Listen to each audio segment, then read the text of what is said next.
Mr. Overlord. With me, as always, is Kuro Unis, and later on, Bandy the Renegade. Yeah, he's going to be I'm joining not us. sure if Dog will be here or not, but if we do, then fine. It'll be a proper full house. Yeah, I mean, they'll show up eventually. So, there's always time so everyone can enjoy what they gotta say or what their weeks are, their exciting weeks are about. So, what about you? What's your exciting thing that you have for this week? Well, before we were even recording, I was talking about my brief experience with Yomacon. And Kuro was trying to find me. Yeah, I was trying to find him in the crowd. Okay, so I'm subscribed to Mega Ran on YouTube, and I listen to his songs and stuff like that. So shout out to Mega Ran. And then I came across a YouTube picture of a bunch of people in Yomacon, and I know this guy was saying how much he was going to go to Yomacon, and I'm like, okay, so he's got to be in that crowd, but I could not find him. Could not find Yeah, Mr. I was Overlord. way in the back, unfortunately. Yeah. So I was either way in the back or I was at my hotel room for a brief moment because they didn't allow bags Oh. at the rave. Huh. didn't want you Well, getting the wait. drugs in. Why didn't they allow the bags though? Mostly drugs or weapons. Okay. Yeah, that makes. And by the way, and notice how I say, and they can't really call it a rave for like legal shit, so they call it a dance just to bypass it. The dance. it's It sounds so. like a homecoming dance. Yeah, that's what I'm saying. It sounds so like, okay, kids, we're gonna have a dance. You guys go to the one side, and the rest of you go to the other side. Your cosplay. I'm trying to find a picture on Mega Man thing. I don't know if I'll ever find it again because YouTube is But weird. But yeah, but you go on. I will find it. I meant Oh, here it like is. I was there though. I was there. Like they and if you're wondering, yes, I did buy mostly hentai from that fucking con. Of course, Well, you did. what hentai did you actually get though? If you don't mind me asking. I mean, I'm not fluent in it, obviously, to be straight, but I think I have a picture of like all the stuff I bought. So I'll just put in like an arrow 18. Yeah. I'll make a censored version for Kuro real fast. Yeah, it has to be really censored. So I did post a picture of the Yomocon of Megaran did in the general, and yeah, I don't figure anywhere Yeah, close to the funny front. enough, last year at Yomacon, that's how I even discovered him. Okay. He went on about like him being a teacher. Yes, teacher rapper hero. And how he got kicked from a school because they didn't have like any of those, like he didn't have enough of those fucking gay ass posters. Oh, You know what I mean? Like those, yeah, yeah. And keep in mind, he shows like their test scores. yeah, yeah. I And he remember. figured like that would be like more than enough. So you're like, hey, you are bringing results in. Yeah, he has a whole album about him, teacher rapper hero. If you listen to that album, he talks about like uh, his whole history about him being a teacher, and people, and I think he has people calling him saying, good, because after he said, he's dropping the teacher bit, he started, people were doing call-ins and saying, good luck, Mega Ran, on your newfound thing that you're going to be doing after the teacher bit, and and stuff like that. So there's a lot of call-ins on the song and like little albums. So it's a really good album. I listened to it like in the early years when he first dropped it. And I was like, yeah, okay, I'm down with this guy. And a bunch of other stuff he did like with Richie Branson and stuff like all the nerdcore stuff that he did. So Yeah. mostly him got me into all the nerdcore hip hop that was going on. And I was like, yeah, I would listen to this on a daily, even the Christmas albums and the Halloween albums. Which, by the way, is after November, which is by the pace we're going out with this year, is going pretty friggin' fast. It's Yeah. going to be my favorite time of year, Christmas. I think that's everyone's favorite time of the year. Presents, coal, stockings. Um, It's not my favorite time of the year. I can never forget the traumas I endured during Christmas. He told me he wanted to grab me something from the stocking, and I didn't realize he was not talking about the thing on the top of the fireplace. So how does that make you feel? Show me exactly where he touched you on this doll. It didn't taste green. Santa Claus, he had claws. He was milk and cookies wasn't the thing he was asking for. Okay, I posted it. I posted like what I bought from Yomacon and Arrow OC. Okay, yeah, I see it now. So, yeah, I mean, I've watched High School DxD before, so I mean, I'm no stranger. That's softcore at best. Wait, that's fucking softcore. Well, Goblin Slayer's not softcore, but they don't show a lot of nudity. So, KOF 98. Was that like a softcore? I mean, what is that? I think it's like a Fatal Fury, like Fatal Fury Dojin. Oh, okay. I thought it was like... either Fatal Fury or King of Fighters or like.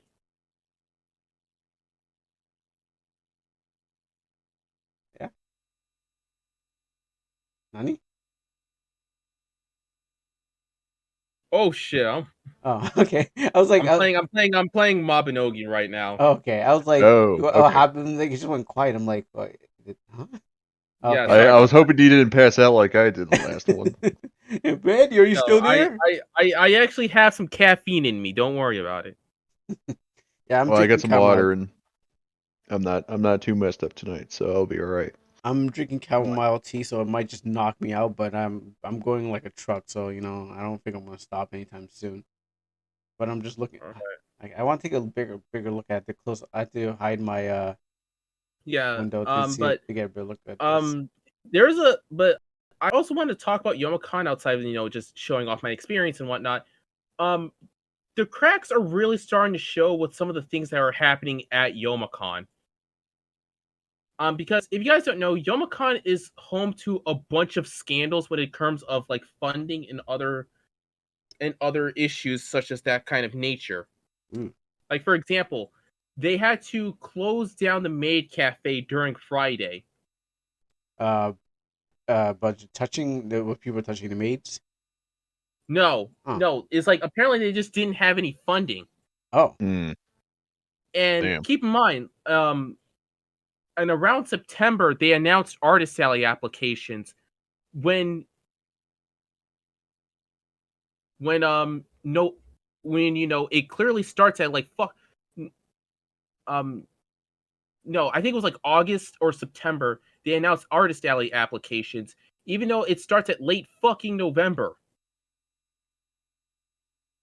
If you're wondering, just watch like Mega Sakari's parody / skit on Yomacon on like some of the more disastrous things that's been happening. Okay, yeah, I'll try to. So what was the channel that you said it was though? Mega Sakari. Mega Sakari. All right, yeah, I'm gonna get it up on my YouTube right now, and I'm gonna get it on the save for later, so I can at least take a peek at it. I got to learn how to spell that. And they also introduced a lot of things really friggin' late to the party. For example, the hotel blocks, vending, previously mentioned, and much, much more. And apparently they haven't been paying out the charities lately. Because if you guys don't know, if you guys get like the platinum pass, which is $200 fucking dollars. That's nuts. And they haven't been. So, and one of the things that you get, the options that you get with said platinum pass, is the maid cafe, which was previously canceled, and a charity ball, which will go to whatever charity they saw fit.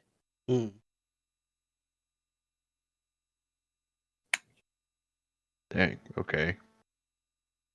And apparently they haven't been getting any of that. And it's pretty fucked. Wondering like why the fuck are these people are not getting any of the money? And apparently they've been charging a little bit extra for the artist alleys as well. It's like, what the hell's going on?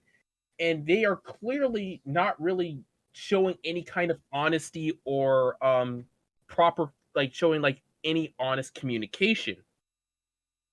So sounds like, yeah, something's a little fishy going on there. That's And, that's nuts though. and it's just like, what the hell has been going on? Because they have been doing Yomacon for almost a decade. Well, a decade or two. Mm-hmm. And they're also in the top 10 in terms of conventions in North America. Mm. Well, Yeah, and if they're messing up, that's probably not going to be good for their reputation in the long run. Then, if they're well known, and then all this is just dropping on them now. I mean, I haven't heard any word about Yomacon. I mean, I haven't heard Well, any. they often keep things under wraps, and it's often through sites like Failbook. Mm. And keep in mind, the king of Yomacon, John St. John, Oh, hasn't been there. the guy who does Duke Nukem's voice, right? Yes. Okay. Oh yeah, yeah. He has not been there. What? Why? It's mostly just like how a good amount of voice actors and actresses are treated. And it's very less than stellar. Mm. Damn. Yeah, I know nothing about it, but go on. I don't either, but that's still nuts.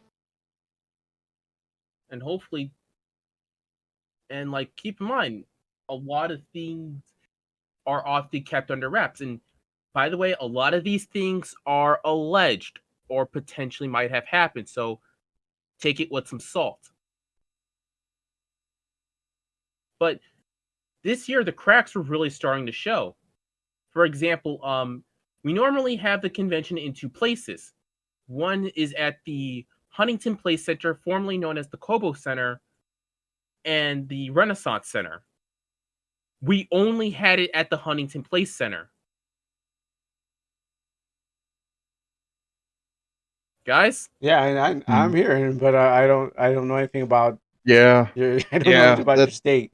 I hate to break it to you. I don't either. Sadly, Hey, you're telling but I us am the news, listening. man. We're It's just listening, but I we don't don't know what's going on. Wait, you And guys I don't know? apologize for that. Yeah, we Which is also. funny as hell from you, Bandy, because you are actually one Michigan. Well, yeah, I mean I was in Michigan for, well, shit, at least a decade, but I haven't actually gone to any conventions like that until my grandpa moved out to San Diego, and that was the first convention I went to was the San Diego Comic-Con. And cool. That obviously, um, we didn't get the tickets for the actual convention center itself because that was like an arm and a leg, but we got to check out the stuff that was free on the outside, and all of it was pretty fucking neat. But I got to see it for the first time. Yeah, and I have not much to contribute to this because I want to know. I want to know what's really going on, but I never been to this Yomacon. That's the only thing I know about it. It's funny as My, hell from you, Carl, because I told you, like, it's not that far from where you live. oh, well, definitely far from me. Where I well, I was the only time I was close enough to Detroit is when I went down to Windsor, and I was like, oh, I'm 20 minutes away from the border, but I'm up in like 4 hours away from the borders, so I have to get a lot of things secured if I want to go across. Unfortunately, maybe next year. Yeah, so But yeah, yeah, sadly on that. But what you're doing okay. right now is I'll- paving the road so that when I know what's going to go to the Yomacon, I can be like, oh yeah, yeah, that's what he said. He said these things about the con. but yeah, the Oh, and there goes our sponsors, anyways. okay, so this was the okay, yeah, this is the TCF Center. Okay, it went through a few names. this convention center, but it still is what a lot of people would call the Kobo Center because it was still the it was called the Kobo Center for a good while, so that's why people call it Kobo. Yeah, I've never seen that building before. Actually, I've been through Detroit, but I've never been in that area. If that's in Detroit, I've never seen it. Well, it's I downtown, so yeah, the only things that I really went to when I went to Detroit, and I've been there a couple times. I didn't stay there long. To put it shortly. Maybe next time, maybe next time we'll either I think Yomacon will probably be like a good choice for conventions. For Yeah, we can all meet up. Yeah, I like the structure of this building though. It's like all a bunch of squares, rectangles. it's like a ton of Rubik's cubes. Yeah, I looking like at it. Don't worry, that's just the exterior. So the interior looks even greater, better? Yeah, it's better. Okay, cool. Well, that's cool. I just like I like the aesthetic personally. I think it is pretty neat, but Yeah. I just never seen it before. Is that like a LCD screen? Is that like, or is that? Yes. Oh, cool. Okay. So doing the That's cool. yeah. I like that. That is actually pretty fucking cool. Yeah. Actually, no, I don't really need to spell on that right now. We could obviously talk more about it in a little bit, but what else? What else did you really want to throw in on that though? Let me just fucking find the video because I know you're not going to just welcome to Yomacon. There you are, 2023. Sakari briefly privated the video, probably from like legal shit. Hey. Probably like he was scared shitless of Yomacon's like the owner. Okay. So he made like Mega Sakari made like 2 videos on Yomacon. One before, which is Welcome to Yomacon 2023. And one after during Yomacon because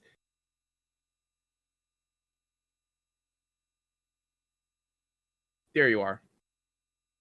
And I actually tweeted out like my whole experience on Yomacon from a few people. Okay, so let me just try and find the damn tweet. Okay. No worries.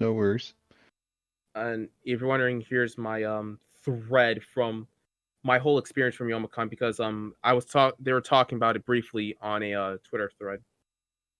Hey, Nerd Mansion just rated us. Thank you, Nerd Mansion. Hey, Mirror Mansion, thank you for coming. We here are the Midnight Social Radio. We are a group of young nerds who occasionally will talk about various things such as pop culture, mostly just like videos, like mostly stuff like cartoons, beefing on Twitter and all kinds of stuff. We will occasionally dip our fingers into the realms of politics, but only rarely. But I hope you all enjoy this little podcast we have here.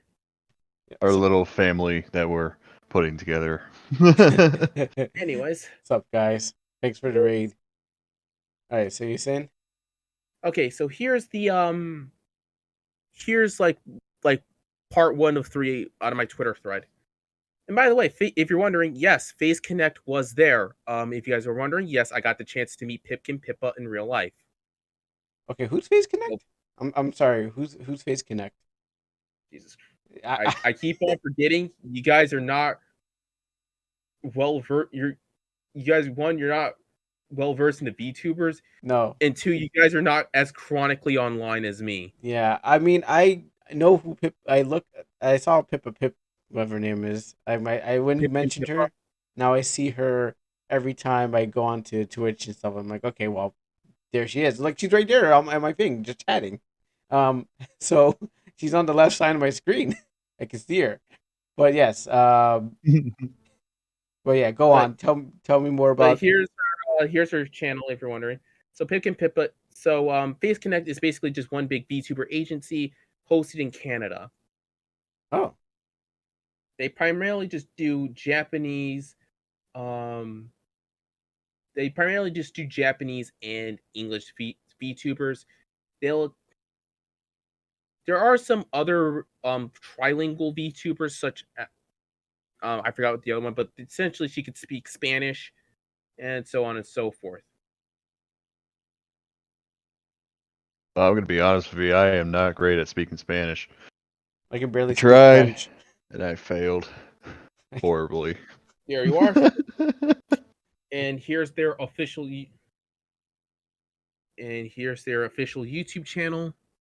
They also have a website as well, which you can if you're wondering, yes, you can buy merch from them. Mostly just like acrylic, like just keychain stuff. They also have coffee. They have what? Coffee? They also have, yes, they have fucking coffee. So exciting. I mean, I shouldn't have looked at that one. They have coffee. Not a big fan of coffee.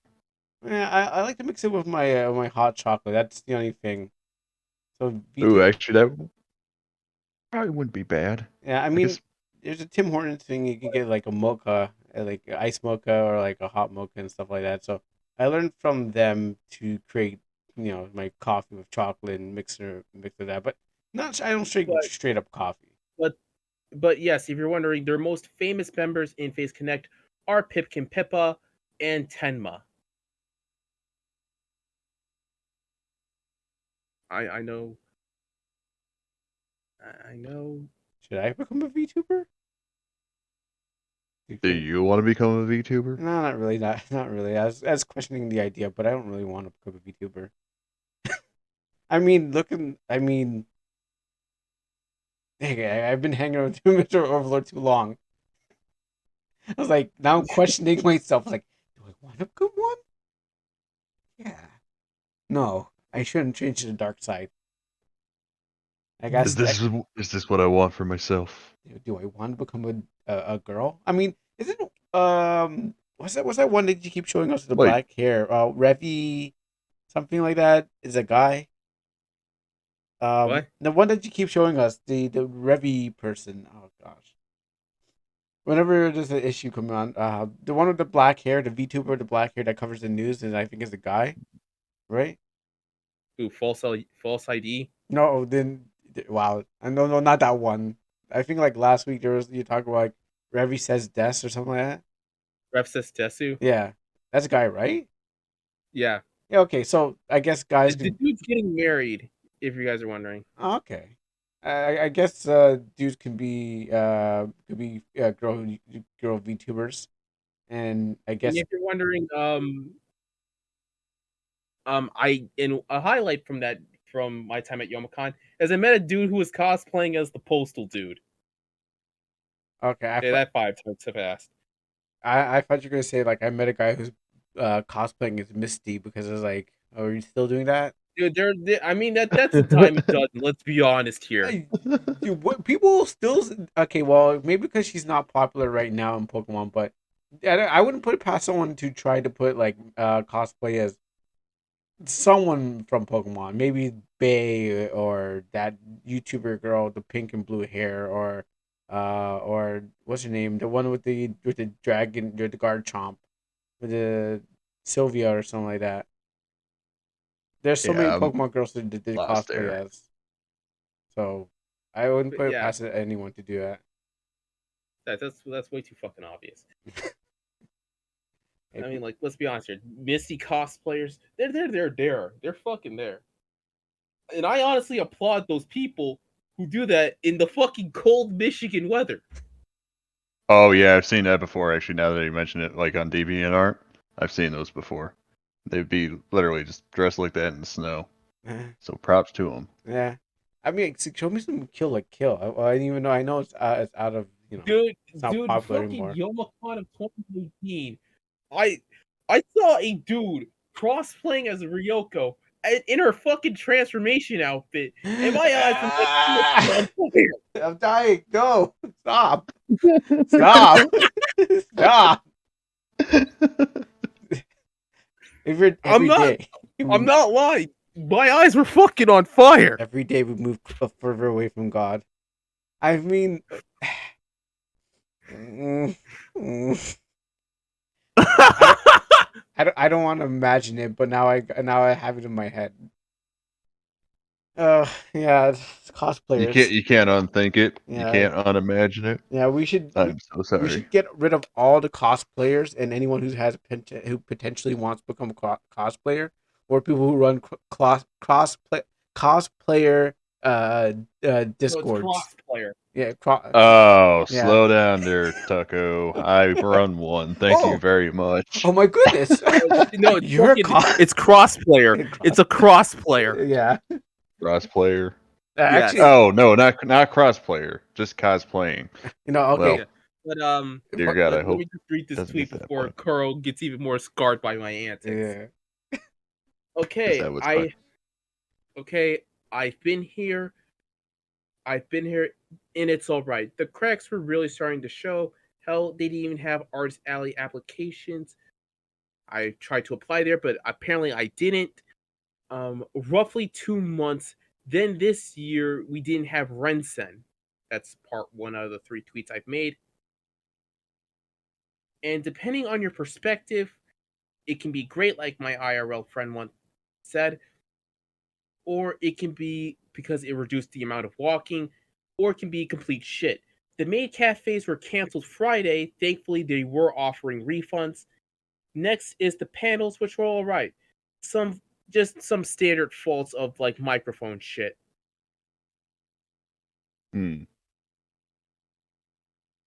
Honestly, I think Artist Alley vendors and Face Connect carried this year, in my opinion. Hell, I even got to meet up with some old friends. You really need a guidebook or something for this con, not that bitch ass booklet. Because here I am. Okay, he's here. He's alive. Hey, Dogboi, we're going over my experience with Yomacon. Oh, was it overall good? It was all right, but the cracks were really starting to show. And I was talking to these two about about some of a good amount of the scandals that were happening. Oh, okay. Continue. Such as funding of the for example, this year we had at the last minute they got rid of the maid cafes. What? Yes. Not enough cat girls. It was more like funding. This is just a general thing. Rip. Funding and the lack of communication with the attendees and the staff members. Oof. Yeah, that's gonna make it a hard sell. Yeah, that one cat girl is too expensive, so we couldn't buy any more. We can get the cowgirls. It was more of a you have to set up everything by yourself. That was the main issue. There was no real funding. Everything you had to do was out of pocket, essentially. Yeah, and if you're just starting off, that could be pretty tough. Yeah. Keep in mind, there are a convention. They're in the top 10 of like actual conventions in nationwide. In North America. Oh, okay, just not just the United States, but all of North America. Yeah, that's crazy. And keep in mind, like they're wondering why there's so many fucking why they're having constant funding issues. And apparently some of the staff members were just paid with freaking Visa gift cards. That's not gonna work, dog. Hate to break it to you, but we actually need cash. And keep in mind, there's also things that are happening. Apparently the owner of the con hasn't gotten any of his taxes done. Like the IRS has been on his ass. Oh. Yeah, that's gonna be that's gonna be hell. I wish him good luck. But yeah, I ultimately did enjoy my time this year.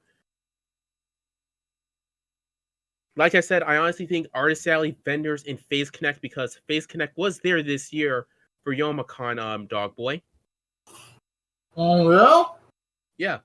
So I got a chance to meet up with Pipkin Pippa. Oh, did you? Yeah.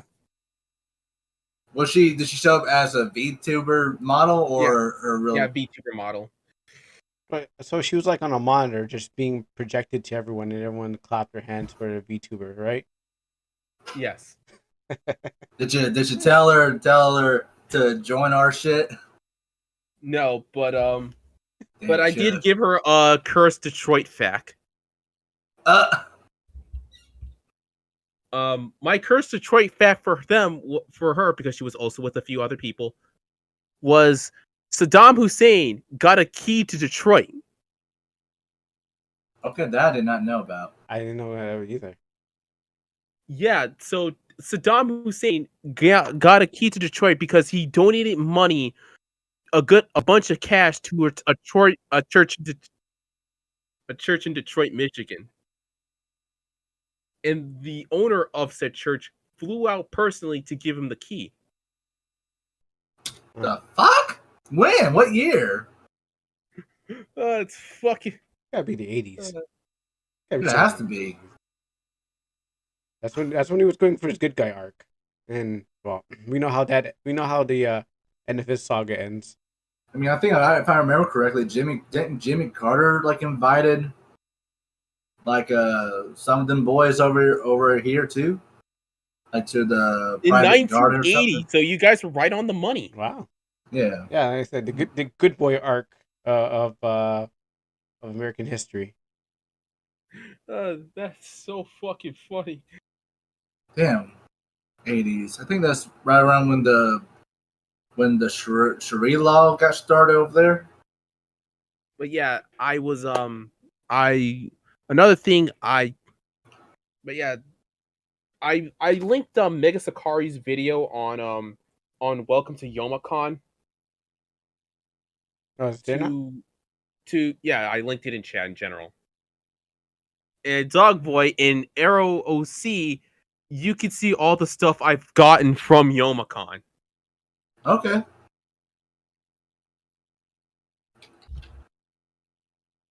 Un momento. Arrow OC. There we go. Best Rebels. Oh, damn.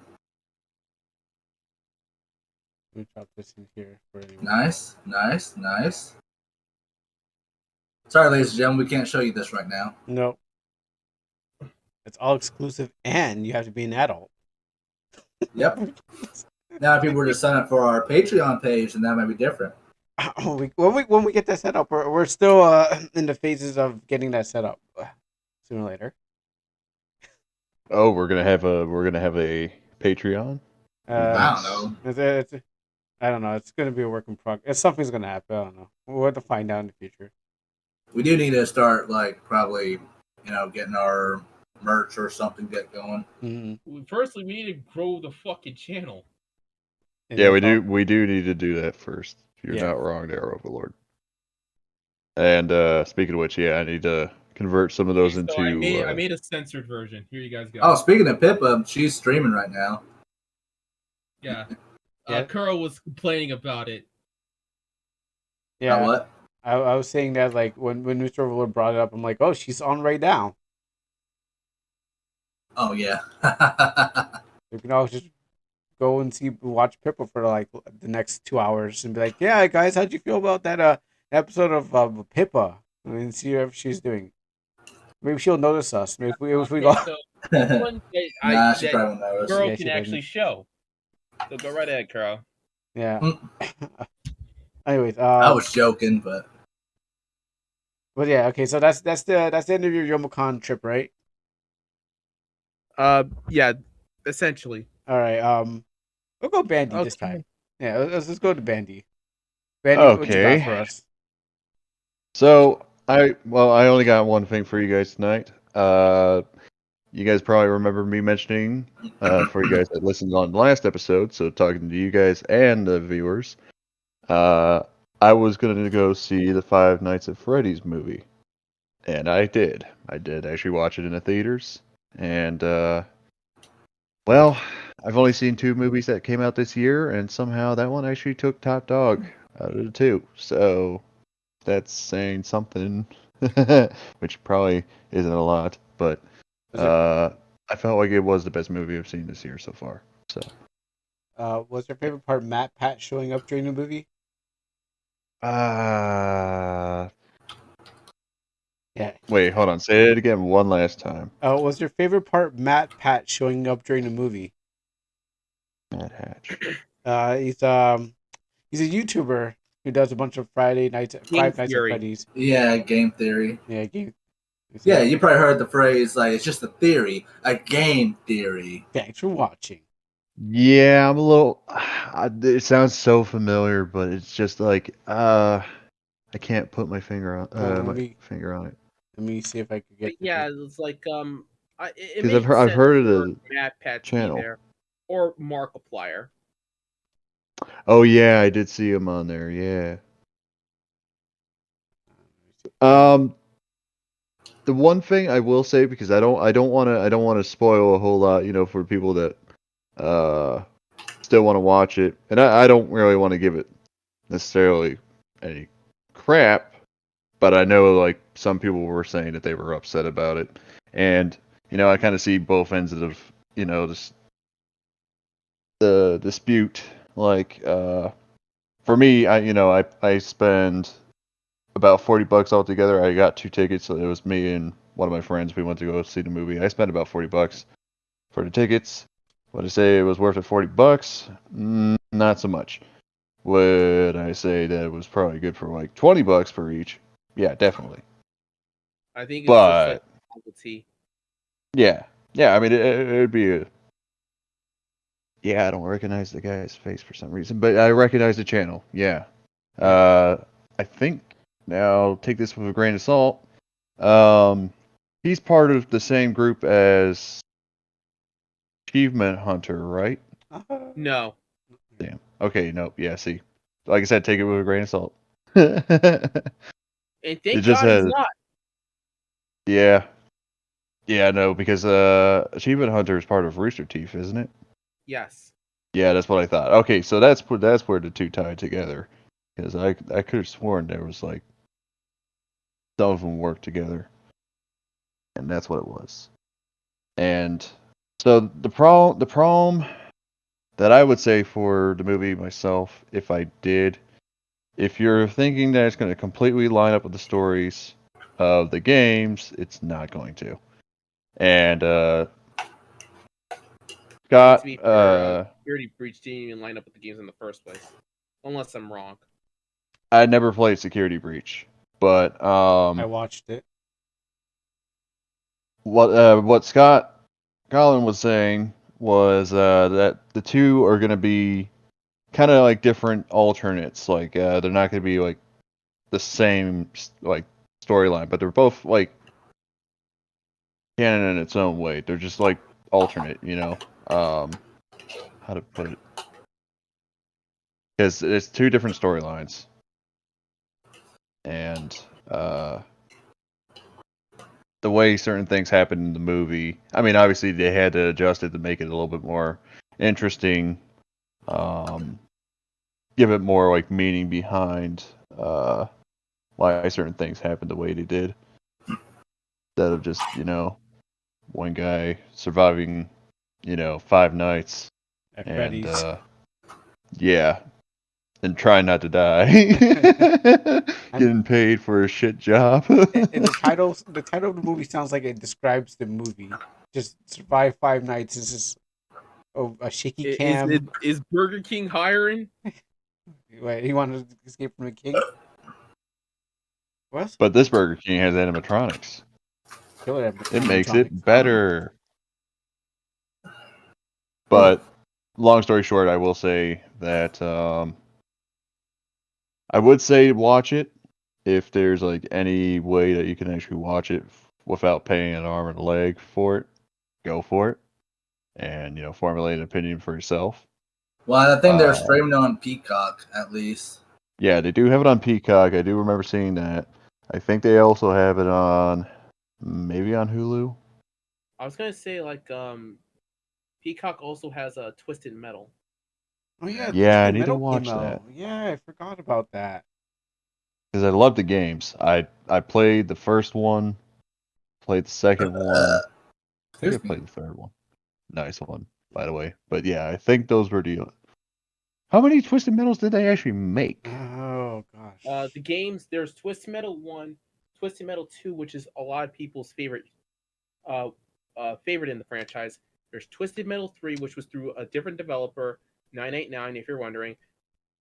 Twisted Metal 4, Twisted Metal Small Brawl, Twisted Metal Head On, Twisted Metal Black, Small Brawl, and Man, then they like made the a lot. remake. They've made a lot of them then. Wow. Good on them for keeping it up, but I didn't realize Yeah, they had that many. now I Right? just wish is to have like a proper Twisted Metal game for the PlayStation. But Sony are being a bunch of cucks right now.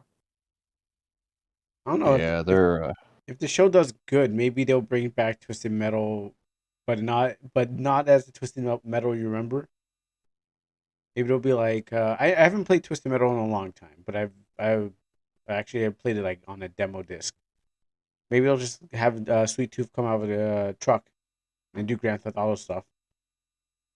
They actually were planning on doing that, but it kind of got cut or got canceled, if I remember correctly.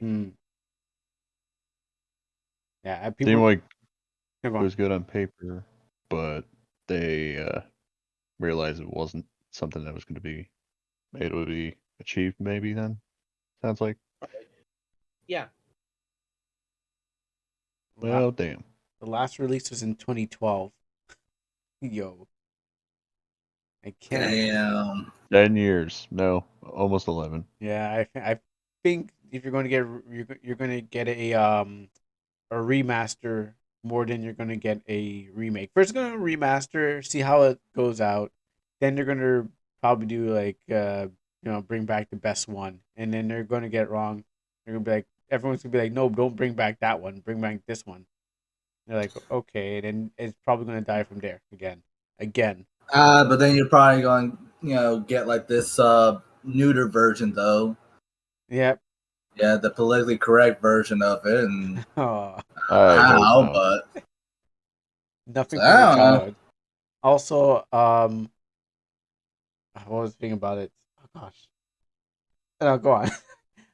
I was like, yeah, there's something else I was gonna say about Twisted Metal. Also about like, yeah, you got to get the neuter version. You're probably going to get one based off the TV show, but then like, Probably. More than likely, because that's what, and this kind of like relates to the conversation still, that there was I think I see some from Clownfish, but I also seen this a little bit online too, where there's like some sort of TV show coming out for Peach, and there was some uproar about it from Japan because the Peach that they used for the American poster looks like a typical girl boss type Peach, I think, where she looks angry and mad, but then the Peach, no, it wasn't a TV show, it's like a different game, where the Peach in the Japanese version looks like how she normally does, all happy and smiles and so forth. And it was just like, and basically it's like people theorized that for here on, they might start going with the film version of Mario and not the traditional Mario. Which that wouldn't surprise me if there's like a popular film of an IP that comes out.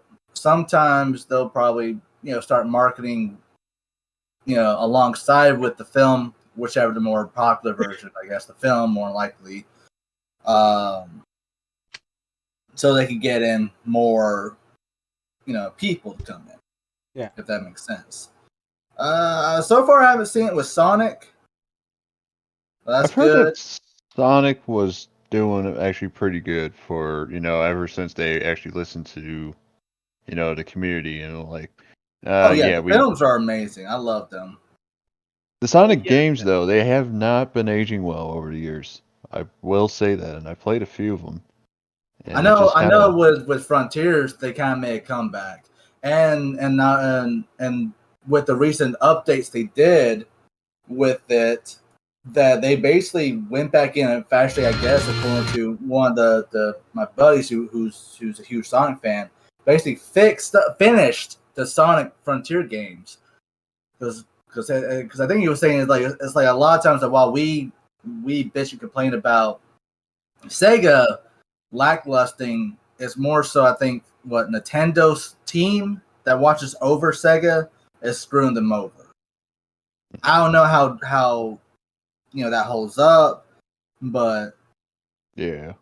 it's like, but they fixed a lot of the complaints that people had when Frontiers first came out, and I watched a lot of the gameplay that the guy did, and there's still like some bugs here and there, but it definitely fixed up where you can, the combat is cleaned up, and when you play as the other characters, they're definitely more fleshed out, more their own entities. But yeah. Anyways, I got sidetracked there. Fun fact: Sega says Sega execs said that they want to surpass Mario. So apparently, with all the Sonic games, I think they want to soon. Wow. Look, as much as I love Sonic and everything, even I have to be like, yeah, no, you're probably not going to beat Mario. If anything, no, that's gonna be a hard one. It's going to be hard. That's like that's going to make like a David Goliath match look like a walk in the park compared to what they're about to be facing off. They're practically like a little sickly kitty cat trying to fight off a fucking giant godlike dragon. I'm assuming that they want, after the console wars, they want to.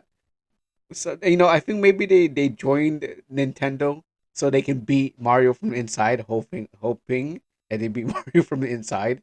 It's like, hey guys, we lost. Let's go inside. We'll surpass Mario and we'll take over the franchise.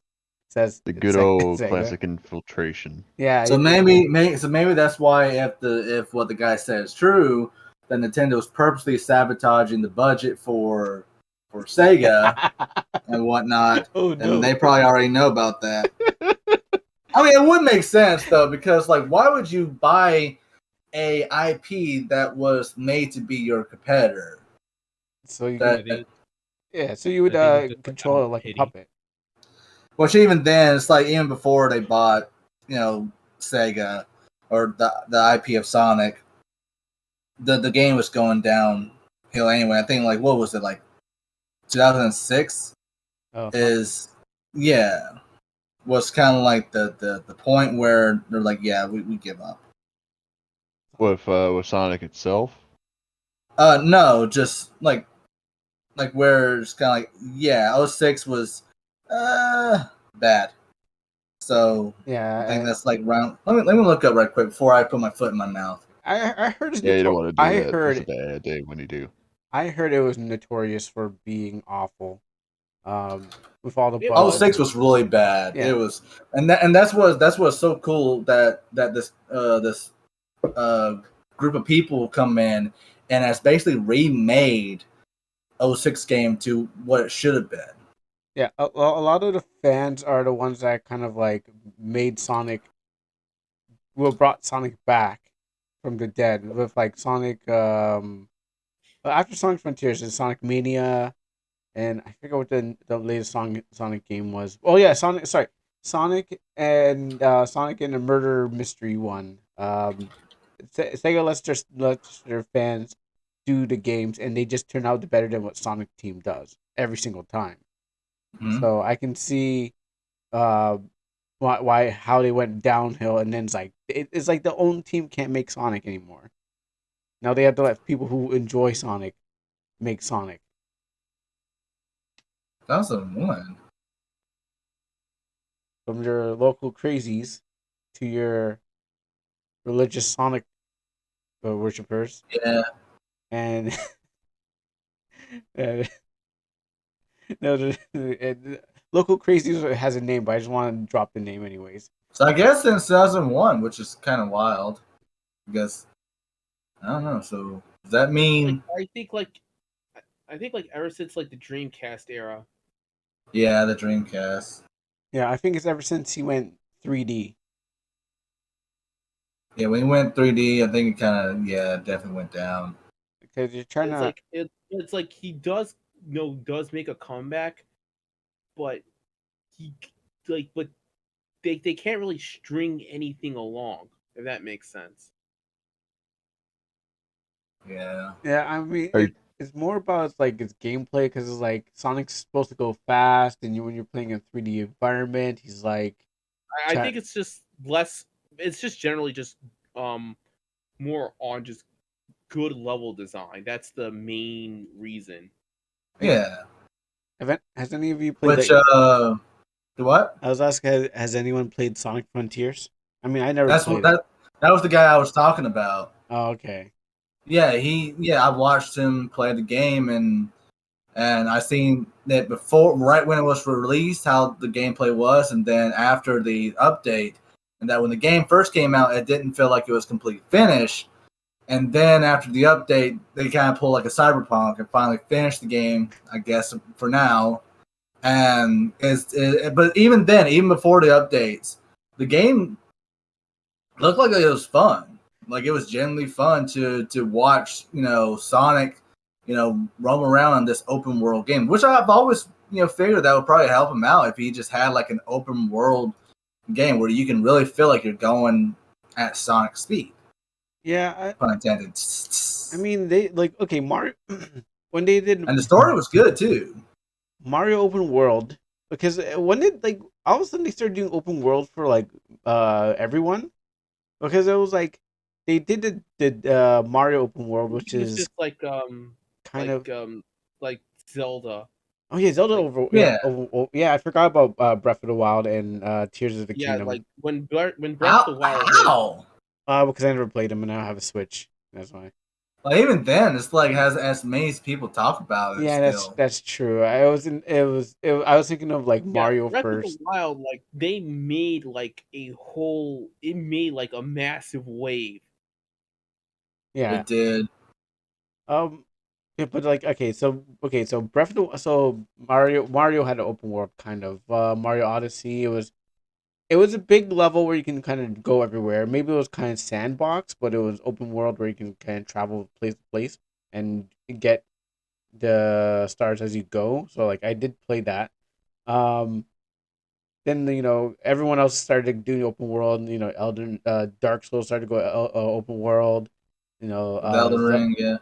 With Elden Ring. Zelda was like open world. So hey, maybe if Sonic can work, and they said maybe Sonic would work in open world. And apparently it did work because I hardly really hear anything bad about it. Like besides my buddy, it's like even just random ass people I would see talking about like, yeah, I mean, it's fun. I think people say It's the combat Yeah, was I think it's just it also kind of reminded them a bit of Sonic Jam, and specifically of like the soundtrack. There's like I think a Sonic World theme. yeah, which that leads me that now they add to where you can get the soundtracks, find the soundtracks of other Sonic games throughout the game world from throughout history of Sonic's history, and I think you can even like what custom the shoes or something. That might be a mod, but regardless, is like when you look, I don't know. For me, when I saw like the game, it did genuinely feel like there was some more love put into this game, and that's what I appreciate. Really, it ain't gotta be like the cleanest game on the planet or anything. It's just like it plays good, it's fun, it's it has you can feel the heart in it that somebody actually gave a shit about what they were working on. Mm-hmm. Not just because it's got like pretty graphics or looks hyper realistic or whatever. Yeah, they actually enjoyed doing what they were doing, and they made it the best they can actually do, with not just the graphics, but making sure it appealed to their fans and kept to the story. Yeah, and it delivered like a pretty heartfelt story. That's good. And yeah, and Really good. yeah.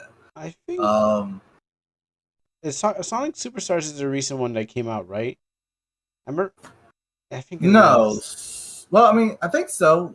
I'm trying to look up right now to see. Oh, Sonic Superstars, that 3DS side scroller. Yeah, it's a co-op one. Yeah, I heard that one. I heard bomb. Yeah, yeah, me too. I heard because like I saw some people October playing 17th. it, and they're like trying to play the co-op, and it was like not you can't fathom what is going on screen because it's going so fast. It's trying to be like Mario Wonder, which Mario Wonder apparently people love it. So well, that came out after Sonic Frontiers. I think it was more so they were trying to mimic what that small company did with the Sonic Mania. Oh yeah. Yeah, where they tried to emulate what a fan made game did, but wound up failing at that. Huh? Christian Whitehead. Yeah, I heard about. Yeah, that. he was the one that Sonic remakes. Yeah. Yeah, the Mania. Oh yeah. I played the Mania too, by the way, and it was, it was not bad. Yeah. I actually enjoyed it. Seeing some of those new maps, and like some of the old maps redone in a way that it kind of made it all kind of sync together a little bit better. Yeah, it felt genuinely like an honest, call back to the original Sonic games that a lot of people has been missing for so long. Yeah. That all that we've been talking about, even they did do the side scrolling thing or the it was just a lot of it just got off track with a lot of stuff. And I think like the closest one besides all that really kind of like people I remember hearing people like was the what was it called? Sonic Origins? Sonic didn't that game kind of like not Origins. Completely ape shit or something? No, not Origins. It was it was Sonic Origins was the one that like Sega had the devs crunch on. Yeah, but that's not the one I was thinking of. The one I'm thinking of was where you had the two Sonics, Generations. Oh yeah. Yeah, that one was kind of iffy in my opinion. I didn't care for it personally. I think it's just like it showed like Sega with the right amount of people, they were capable of taking a step in the right direction. Yeah. I mean, like Sonic Adventures, 2 is still regarded as like a fan favorite game series. Yeah, and keep in mind, people only still enjoyed like 1/3 of the game because I actually did play the game, and I'm gonna be honest with you, I somewhat enjoyed the Sonic stages. Believe it or not, the Tails stages were actually my favorite one, the one with the mech. Yeah, and I really didn't like the treasure hunting stages, so I only enjoyed like 1.5 of this game. Oh, Generations or no, Sonic Adventure 2. Okay, yeah. All right. And the reason why people still liked it is because of the fucking Chow Garden, which forced them to play their favorite game, their favorite stages all over again, which was, of course, the damn Sonic and Shadow stages. Speaking of Shadow, do you guys ever play the game Shadow the Hedgehog? Because I remember playing that a little bit when I was younger. Yeah. How did you guys feel about that game?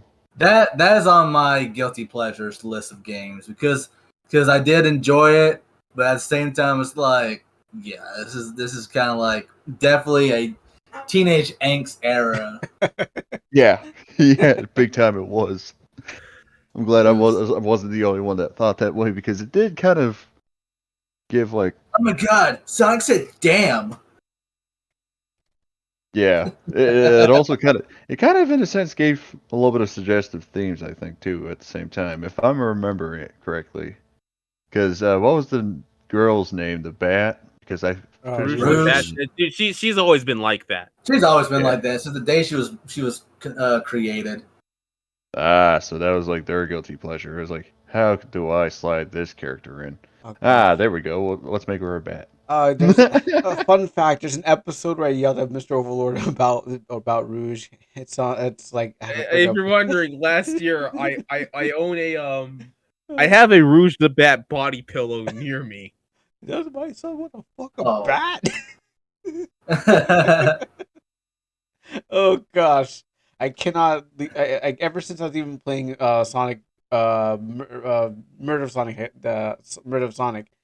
As soon as I saw Rouge, I'm like, oh no, the things that people have been doing with like Tails, and then and this guy over here too, and his another joke I would also kind of like to make was like another joke about aunties I would make is like people like them would often say that this kind of stuff is problematic, but later on they would either commission or make art of Tails fucking Rouge. Or fucking Sonic. Yeah, Tails? but yeah. Or wait, no, Rouge Or Tails. Tails. Fucking Sonic. Huh? Oh. No, it's Tails. It's Tails fucking Rouge. Oh. Yeah, Because there's a good amount of that has it goes around. I've seen that. I've seen Sonic fucking Tails, and I've seen Rouge fucking Tails, and I saw Sonic fucking. Which is funny because if anything, it's like if there was anyone that was going to be be with her, it'd be Knuckles, because those two have Knuckles. the tensest of chemistry when they're on screen together. I'm not that. I know some people would probably say like her and Shadow, but Shadow's an old man. It's like I ain't got time with you, young whippersnappers. I'm traumatized and I'm trying to move on with my life. I know nothing. I'm the superior life form. I know nothing about the lore. I do not get down and dirty with the likes of mere mortals such as you filthy bat. Are you sure you're not writing some Sonic fanfic on the down low? It's okay to tell us. What? No. It's okay. No. It's okay. You can come out. We will not judge you. Delete.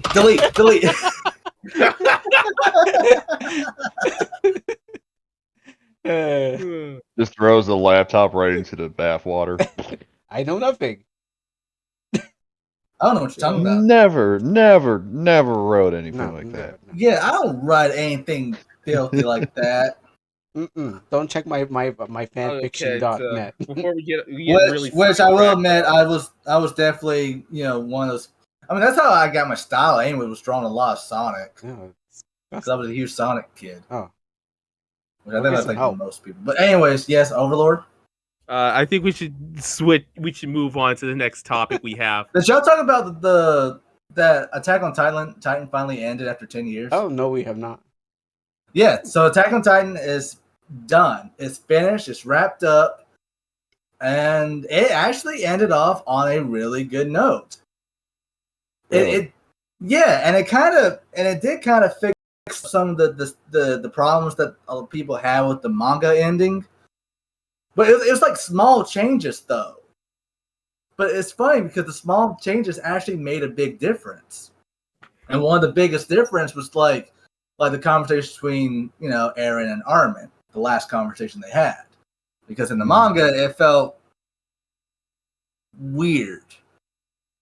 And then they also kind of made a slight change to the end credit sequence, which you probably wouldn't even notice if you were paying attention to the manga or anything.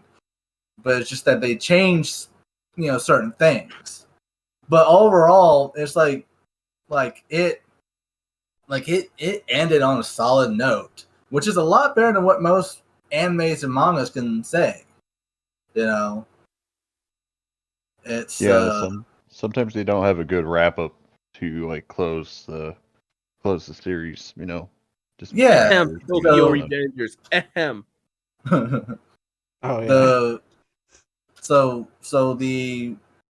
yeah. So I was actually very much pleased, even though it wasn't exactly how I would have wanted it to end. I was still satisfied because I was expecting like something totally different as like y'all remember the whole AOE, the anime only ending theory. Yes. Yeah. I was one of those who perpetrated that. I was honestly expecting, dead ass, Eren to win, to destroy all of humanity.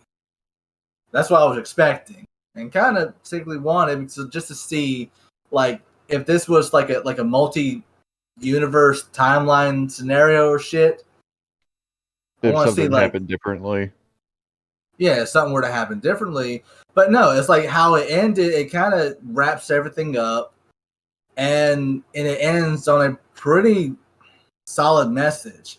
That to some it may seem kind of bleak and somewhat nihilistic, but it's still hopeful though, because it talks about how, like, even if Eren, were to destroy all of humanity and shit, it wouldn't change the outcome of humanity.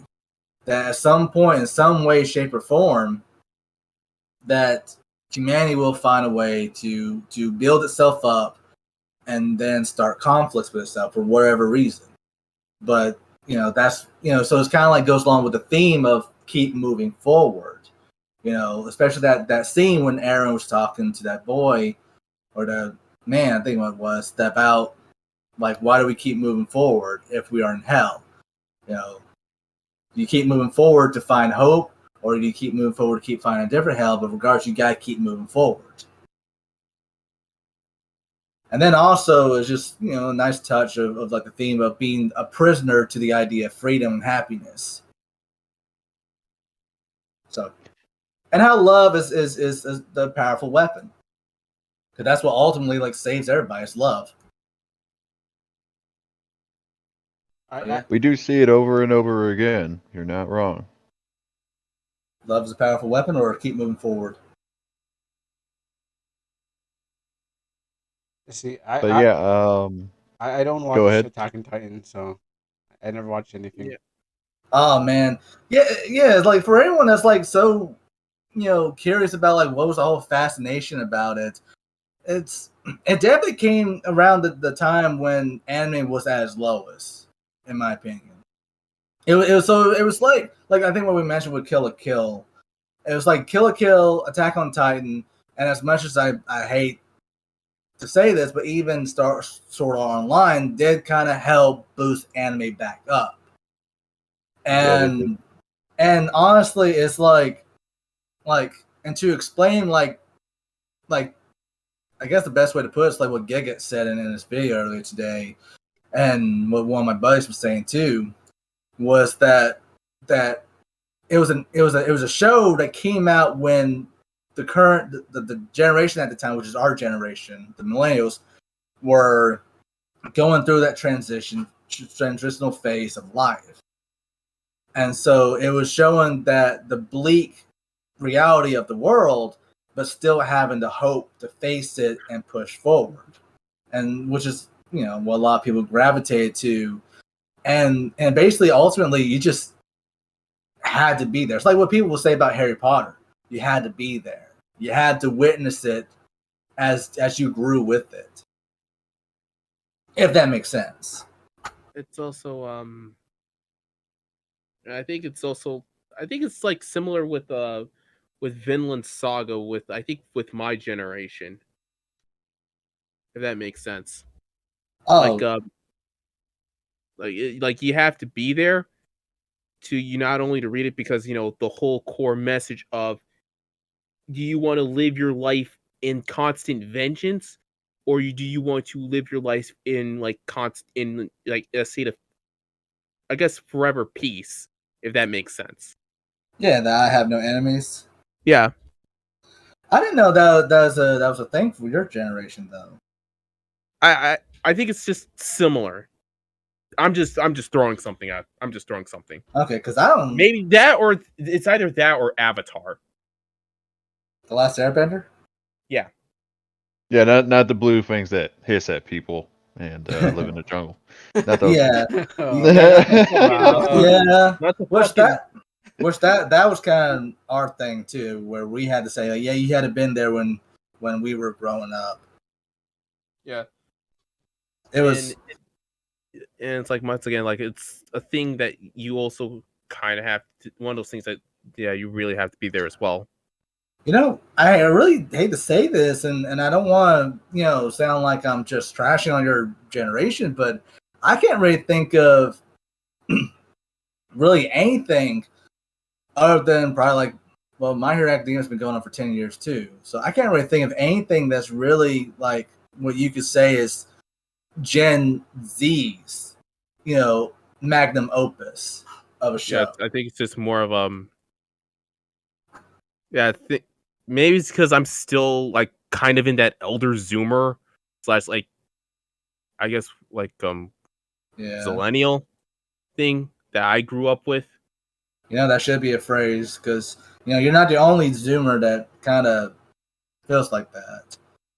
That where you're not quite like your generation, which that's every generation. I mean, hence that song, not my generation. I was thinking about talking about it's like I'm like because I'm in that part of like being an elder zoomer. Like, and there was a chance that you did grow up with at least some of our stuff. Which I think I have, which like the likes of Batman Beyond and all that fun stuff. Yeah, and speaking of Zoomers and generational stuff, I saw some earlier this week where there was a statistic that showed that a lot of the majority of the Zoomer population don't want any romantic scenarios in their movies, stories, or films anymore. Which I find stupid. That's once again, that's the fucking elder zoomer in me. Saying, I got I thing. got taken back by that too. It's like, what?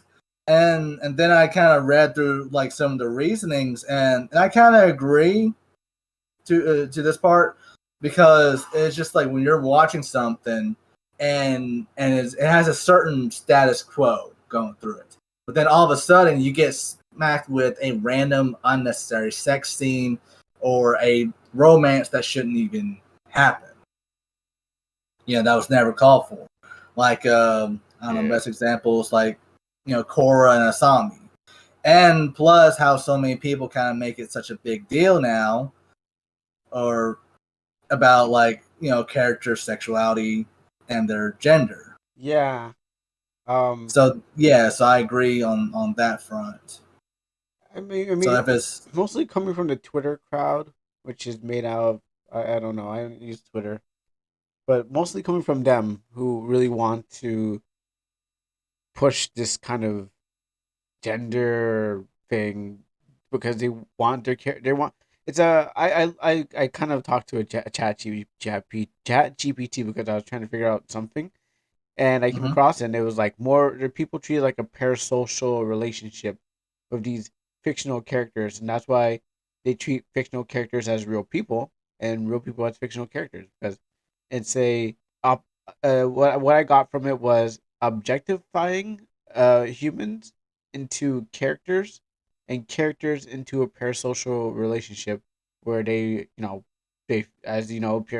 relationships are those things that people get when they talk to people online, thinking that we have a connection when they're really just kind of watching a show and watching their life, but they're like they do say hey, hello, and you feel like you're part of it. So that's why this generation maybe is more lonely, or this generation that's here maybe lonely, and so that's why they feel more connected to their characters having genders, because they want to feel the same thing they want to feel something. They're projecting, so they can get something out of it. Yeah, and I was trying to crack the brain of this of somebody on one of my other chats too, where that normally he doesn't care as much, but when he saw a character in this one show that was Puerto Rican descent, he felt giddy about it, and that he actually kind of enjoy the feeling that he got from seeing somebody that was like him in the scene. And I already made my statement a while back where I could care less if I ever saw another white person in film again, really. But yeah, but I can't say that I don't understand, because like we just established that it seems like as the years went by, we became more and more lonelier in this most ironic fashion of trying to connect. And so whenever and so while like in the midst of my rolling my eyes to the back of my head whenever somebody online wants to push their identity onto these characters or change a character to fit their perspective of who they are and what they see, I understand, because it's lonely out there. It's kind of, and you just want to connect to something. Mm-hmm. Oh yeah, find some kind of be relatable in a way. Yeah. Which I do personally think that's still at the same time bad. It's more damning to do that because for some reason we went backwards with the whole like what is it to relate to something, relate to someone, relate to a character, what is to connect, and it comes down to the human experience. It's like, Kuro and I definitely remember, it's like growing up, one of the biggest things that we were told, especially I was fucking told to death, is that beauty is what's on the inside, it's not on the outside. Who you are as a character. I actually got that lesson from like fucking TV shows. Okay, I was about to say too. It's like, oh wait, yeah, we got a couple older gents here, but the point is that I'm trying to get. It's like, yeah, it's just, and it seems like as the years, in these recent years, this recent decade, we kind of went backwards to the value of the flesh is more important, and that is dangerous to me. I understand, but it can have a very damning effect. Especially like the whole fiasco with the voice actors thing. Oh yeah. Yeah, it's like, I don't know if y'all talked about it, but yeah, it's just I don't like think so. I haven't yet. I would have got it down. I guess this could be a good transition to that story then. Yeah. It's like, like how people feel like, you have to be this, that, and these and those to not only relate to a character, but to emphasize with the character, and even, I guess, participate as that character. Yeah. Okay. Yeah. I see what you mean with what we talked about last week with Pro ZD talking about like, yeah, this person should have been voiced by this person and stuff like that. Yeah. Or people are just trying. I mean, people are normally just trying to find things to be relate to in their life and stuff like that. So they're trying to find. There's issues where people are saying, well, this is a minority group, and we need to shoot them into the forefront for some reason. I mean, I get there's some reasons for it, and there's some reasons because they're self-motivated, because they want to see this much more, even in our media. So I can see why people want to have that, and you create a subculture of people who want things to be related to them, and thus you have the situation where everyone's got this kind of burnout that you're talking about, that we're all talking about with like it's what we're seeing in our media, but most likely is what we're talking about, things we see in our media. So the shipping that we're seeing, the stories that we're seeing, the characters that we're seeing, because did you guys hear about what happened to like Marvel, the Marvel movie, Miss Marvel? Oh yeah, the Marvels. Talking about the Marvels. Yeah, I heard it's bombing. Yeah, I heard. Yeah, so like because all those things that people like, those things that were okay at that certain time where they're like, oh, we need to get this going out there, and all of a sudden it's just like the burnout because we gotta make sure, like, because companies are like, we gotta make sure we do this, we gotta make sure we do that, and we gotta push this and push that, and We got to so get our ESG points. exactly. Yeah. I don't know if anyone's gonna see the movie because I definitely don't care about the cape shit and stuff like No. that. I No. I don't care to. Like I said, I clocked out at Endgame. Yeah, I mean, I haven't even Fuck that before started. that. I didn't even start. I mean, yes, I did watch, the beginning stuff, but I didn't even start. I was just there. It was just there, and I was like, okay, Like you were just in the fucking sidelines. man, I sideline all the time. I'm just like, oh, cool, Marvel having a cool thing. I didn't, pog out at anything. I was like, okay, cool. I like maybe there were some action scenes. That's it. Like, some action scenes, but not the whole series. I was just like, cool, you guys are talking about I it. was in the MCU. I did skip a few movies. I did skip Spider-Man Homecoming. I gladly skipped Captain Marvel, thank God. Yeah, it was. A lot of people want to say how good that movie did, but they keep leaving out. It's like that's because it came out in between two giant movies, claiming that it was going to bridge them. It fucking didn't. No. And like I said, I'm glad I skipped out on Captain Marvel. Yeah, and apparently if anything, apparently it's like people are still talking shit about like how MCU Spider-Man is nothing like comic Spider-Man. And it's like, dude, can't we just not have fucking Spider-Man constantly be miserable? yeah, that's why I was actually kind of happy about that comic lineup. Where he's still married and he has kids and he has his powers, and I'm kind of happy about that.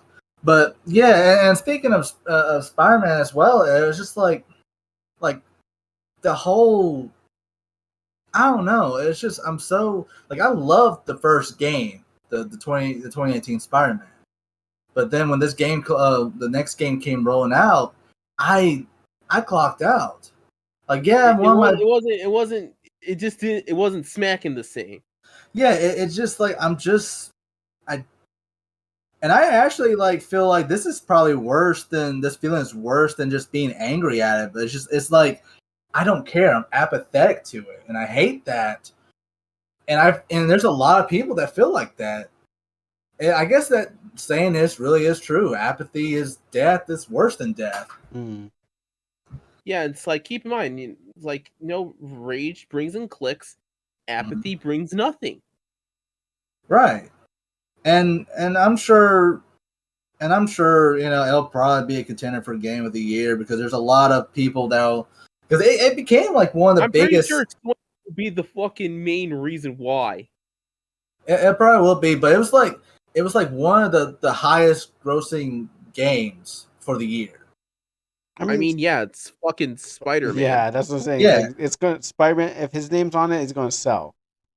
It's gonna sell, and I know I'm not even spoiling this because Insomniac spoiled it themselves.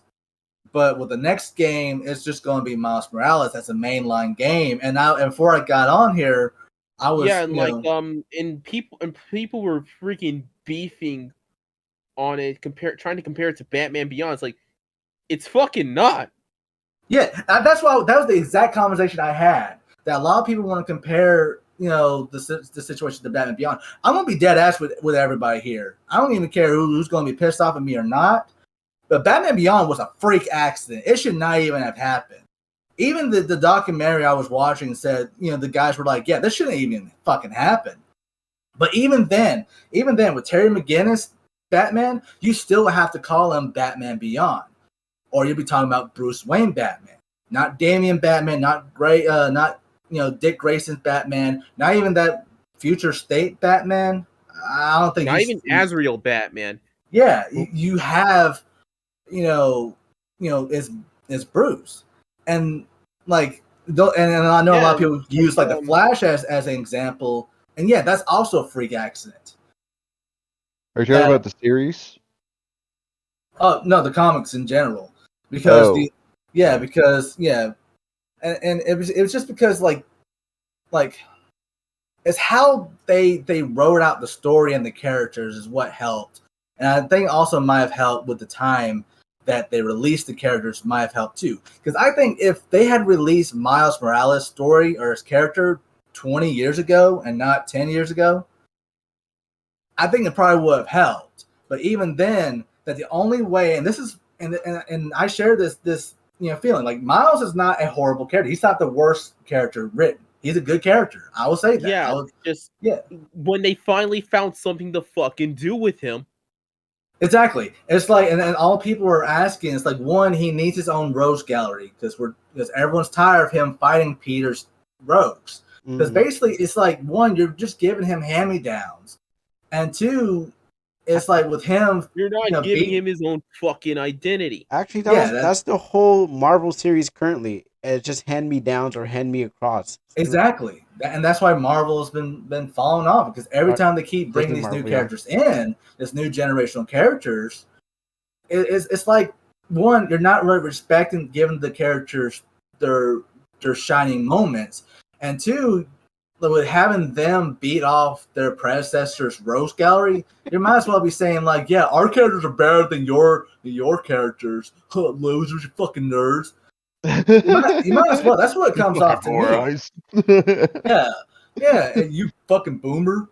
Yeah, and then it's like, and then like you got the suit, but he needs his own name. Like, I'm sorry, but it's like even on the fucking toy boxes that I've seen at Walmart, like when they were during the Spider-Verse movie, you had Spider-Man, but then you had Miles Morales Spider-Man. That was literally on the box, just Miles Morales.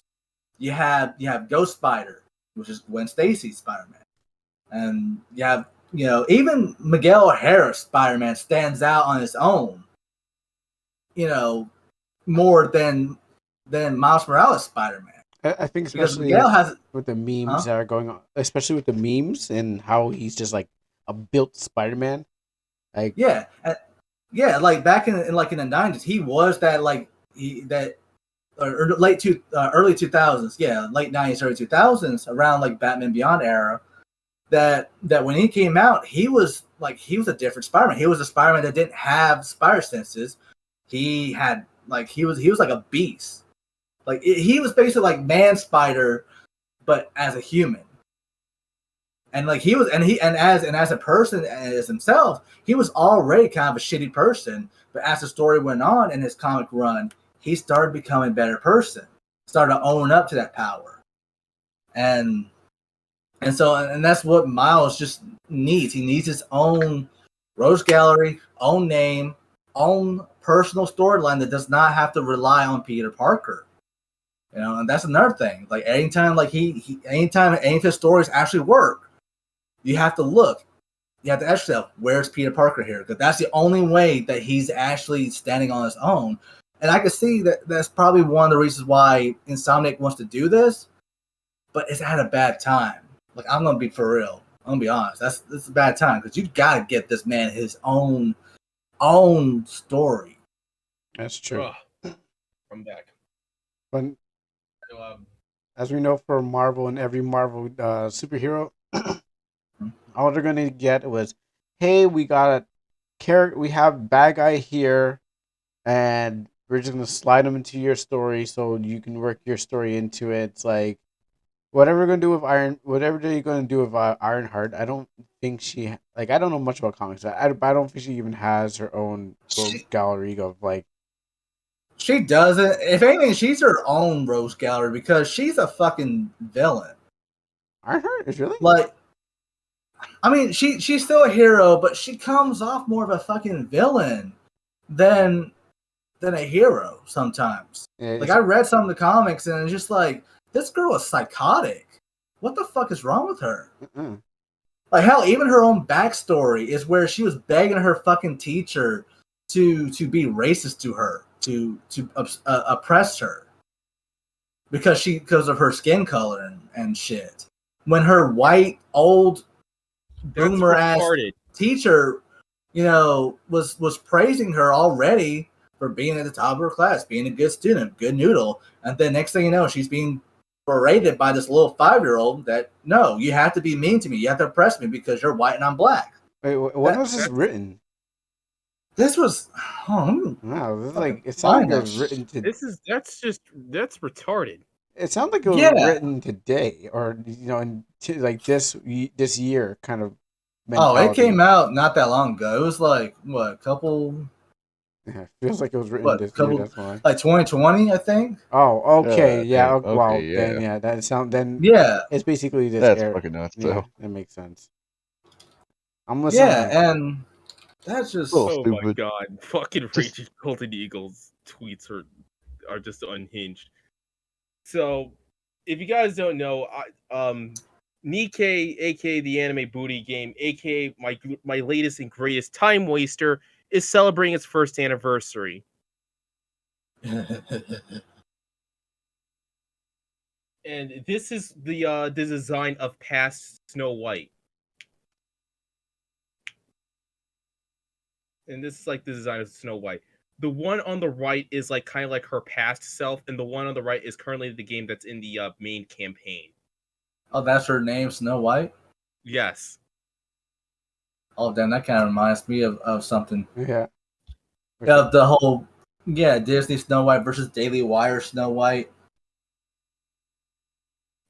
Don't forget what Disney is doing. This is the only Snow White movie I want to see in the current years. That is so messed. That is so messed up. It's Bruh. like it's gotten to the point. Hell, I think the Hunger Games the new one just came out. And I don't think nobody's even going to go see it either because of the actress. There's a new fucking are Hunger you talking Games, about right? for It's a prequel. Katniss? Yeah, this is the prequel. This is about Snow, and this is his story, not hers. But the fact that the whole trailers and stuff circle around her makes you think otherwise. But no, it just shows how he. It was basically like an Anakin Skywalker story, as someone put it. And a lot of the pilgrims, yes, that's the brand's name, the manufacturer's name, Pilgrim, in Nikke, are named after like fairy tale characters. That's cool. Oh yeah. I'm not joking. I mean, that's kind of public domain, so you can probably use those. Yeah. So the pink-haired one, which I still have yet to fully level up, her name is Dorothy. Oh, dope. So yeah. And so I imagine there's a Rapunzel, there's there is. Ariel. Oh, she's pretty. And Ariel. Suitable name for her. Birdie. I like the designs. And here's Rapunzel. There's a bigger picture. Yeah, that makes sense with the hair.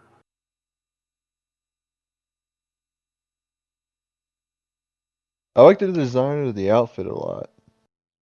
Yeah. Like I played a little bit of Nikke, and the story seems pretty good. Yeah, it's actually pretty good. There are a good amount of emotional moments in this game. So, which that's hilarious to me because I was sitting there playing it, and then I had to pause for a moment and realize, like, damn, they just did the ultimate bait and switch. I came for the ass, stayed for the story. That's how you know it's like. good. Ain't that somewhat somebody said about my comic that one time back in Omana? I came for the boobs, stay for the story. Yep, I remember that comment. I don't know who said it again, but I do remember that was a comment. Yeah, came for the plot, stay for the plot. Came for the thought, stay for the plot. There you go. But yeah, I still have yet to I still have yet to get the new Nikke Red Hood. Oh, what does she look like? Like Red Riding Hood? I guess. Yeah, Red Riding Hood. So if there's a Red Riding Hood, then where's the big bad wolf? Oh, I like that they gave her wolf ears. That still kind of upsets me with the manga Red Riding Hood. Oh yeah, that one. Yeah, what happened? Did it get canceled? Yeah, it got canceled. It looked like it had potential. I saw some stuff and I was like, it did. It did, but Shonen has their own schedule, I guess. Which it wasn't the only one. It's like there was a lot of mangas around that time, and still now are getting cut. And keep in mind, like if it's not doing well, it's basically fucked. Yeah. Which Yeah, I guess keep in mind, like making manga like that, and it's like the pay also sucks in the manga industry as well. It's like, oh yeah, one dude says it best. It's basically like voluntary enslavement. Yeah, and your first love is not going to be your wife or your family or even your job. Is going to be your editor. That's what one professional manga said. And here's Noah. Here's like the design for Noah. Noah's not, huh? Well, what if your editor actually eventually becomes your wife then? That's a good question. In that case, you're gonna learn how to make a noose before. Oh, jeez. Yeah, so I needed to have this done by Tuesday. How's it going, hon? Not great. It's not. Oh, well, that's a shame. It would also be a shame if I decided to take the kids and leave you. Yeah, if you're wondering, you're gonna have a proper date with the noose if that's happening. Man. Well, it's a good thing I plan on hanging it out. Man. Yeah. Oh my god! Terrible. I'm sorry to the audience to the remaining audience from that raver watching. I'm sorry if I fucking traumatized y'all. Made that shit morbid to you guys. Honestly, at this point, they're probably like wondering like, why are we still rambling? Yeah, we are a very rambly podcast anyway, so this is what happens when you get nothing but a bunch of ADHD motherfuckers in one room. Well, I'm legit autistic, so yeah, that too. Me too. I'm just me. The tism is strong. I haven't taken the test yet. I mean, I'm not, but I can act autistic. I mean, I might as well be. But yeah, we'll do a test one day. We'll find out for you. What Kuro is showing here, that's the design for Noah. Noah, like Noah's Ark or a different Noah? That's a question. That's the question. I think that was the. I think I either know that they're either named from because like they're primarily like named from fairy tales, the pilgrims. Yeah, I'm also thinking like the kind of fate stay kind of thing, where it's like it's not only fairy tales but any historical person. Yeah, that's what I was thinking too. Yeah, because there could probably be someone else that had like a similar name, but it's not like Noah. Yeah. Like, and I'm sure there's some fairy tale character out there named Noah. Yeah, it's something that you never heard about in your life. Yeah. So wait. Actually, hold up.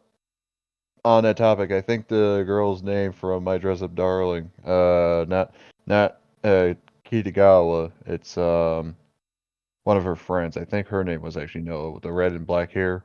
You know what I'm talking about? Oh, like Noel? Japanese kind of spelling of Noah, like Nao, F-A. I think so. Allegedly, I can't remember how it was spelled, but yeah, My Dress Up Darling. So, she was like a side character. She wasn't like a main character, but get back into business. Oh, yeah. But yeah, we'll get back to that in a minute. Oh yeah, speaking of so speaking of like a lot of things such as pandering and shit like that, the panderverse from South Park is actually cooking. Yeah. Yeah. Like holy shit! I think we talked about it a little bit during our stream last week in Kuro. Yeah. I still want to watch it. Yeah, it's like like the panderverse is actually cooking, and they were absolutely cooking the hell out of Kathleen Kennedy. For real, it was. Oh, I got distracted by something, but yeah, it's pretty freaking amazing how like it took it took South Park of all people to make a jab at her. I mean, let's be honest here. South Park is the only show that actually has the balls to do it. Yeah, really. And the backing. They have the backing too, which is nuts. For a while with Comedy Central, I think they had like a special license that, No, protected it's them. Paramount Plus. Well, they're still with Comedy Central. They started off with them anyways. Yeah, but it's like since Paramount is under Viacom. It's Viacom. Viacom. Well, Yeah. Apparently, Paramount, has Comedy Central under their belt. Yeah. And keep in mind, both are under the parent company Viacom. Right. And if you're wondering why this is happening, is essentially Paramount gave a contract to Mandatory to make like a few specials for them on their platform. Mm-hmm. On its streaming service. Okay. Yeah, and well, anyways, it's like what I like about like when it comes to South Park is that they are a fair game with everyone. Yeah. And even during the episode, it was just it kind of pointed out South Park believes in prejudice equality. Yeah, the true blue old-fashioned way of how you deal with things. Where everyone gets shit here. Right. I mean, shit, I was watching an old Robin Williams film from the 80s. And I just had like a huge, whiplash watching that. It's just how different it was, what the jokes were and so forth. But yeah, it was like when it came with the show, it's like you had Cartman's story.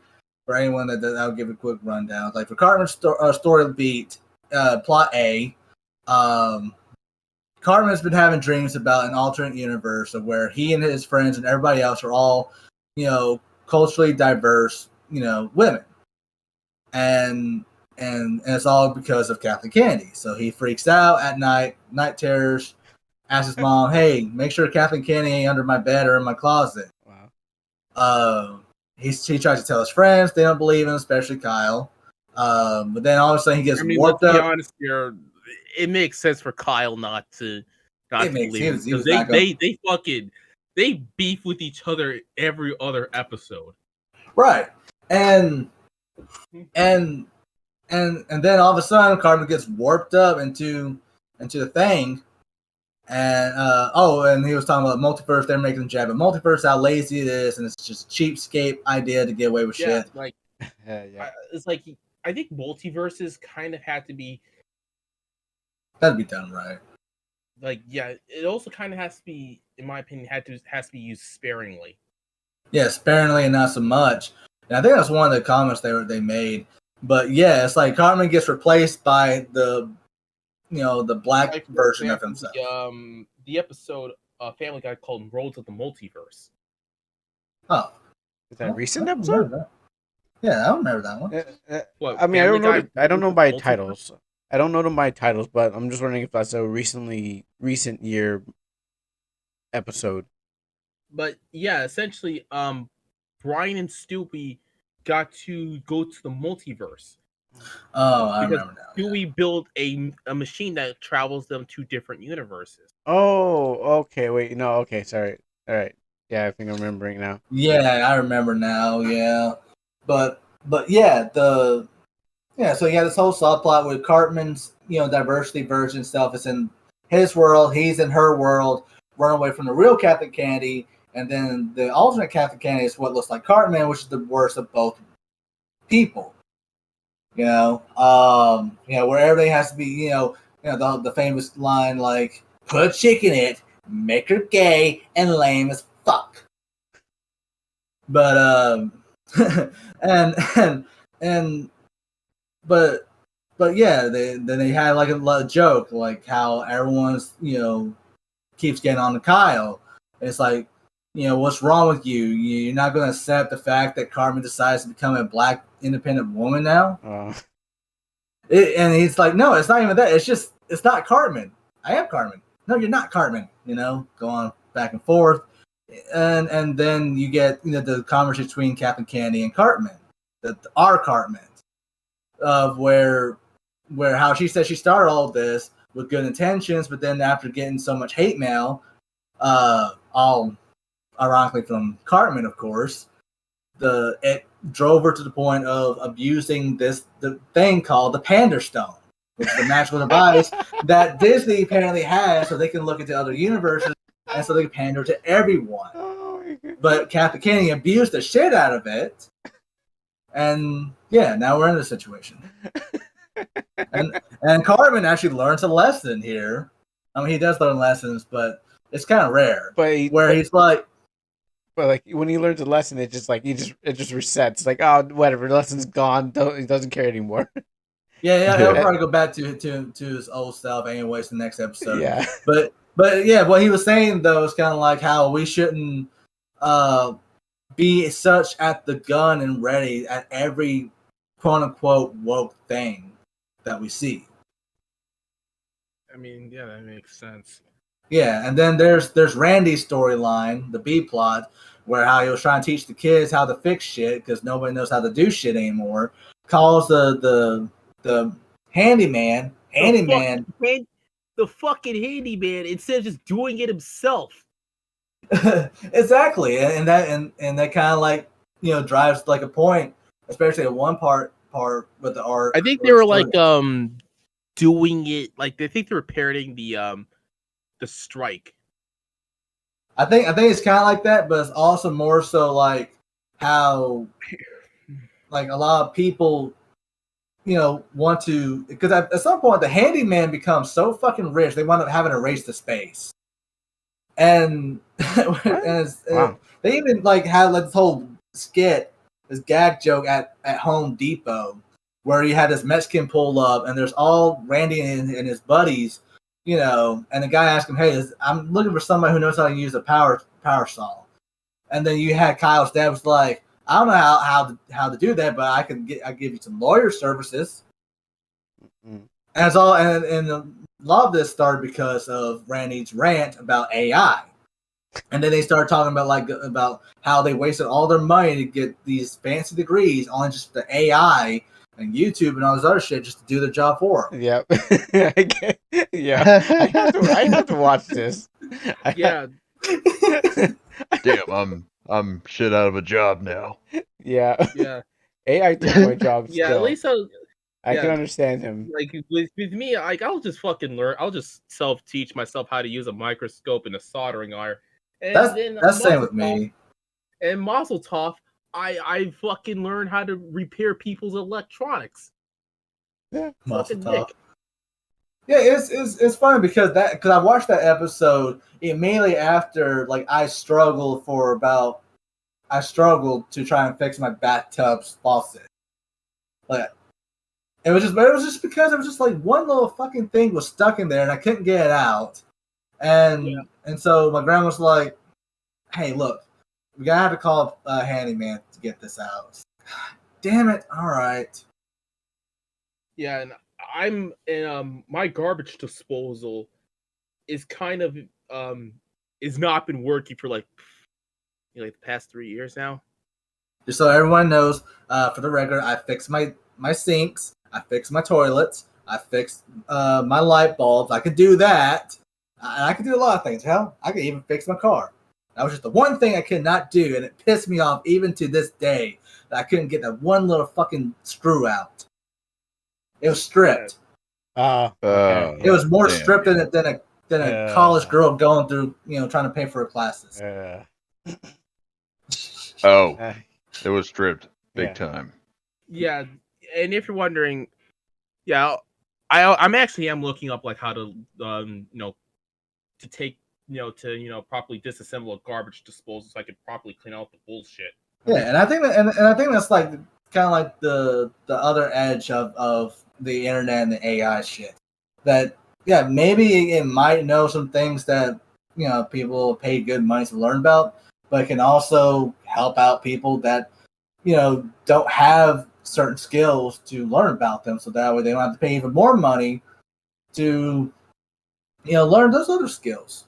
Yeah, the only thing AI can't do is basically the blue collar jobs that we might have to be going that direction, because if they're going to take all the white collar jobs and put writers out, and sooner or later they're going to put artists out, we're going to have to become plumbers unless the robots now plumb themselves. I mean, unless the toilets know how to plumb clean themselves out. Honestly, I wouldn't even be that surprised if they would have like a fucking robot sewer cleaner, because I'm pretty sure that might save people's lives.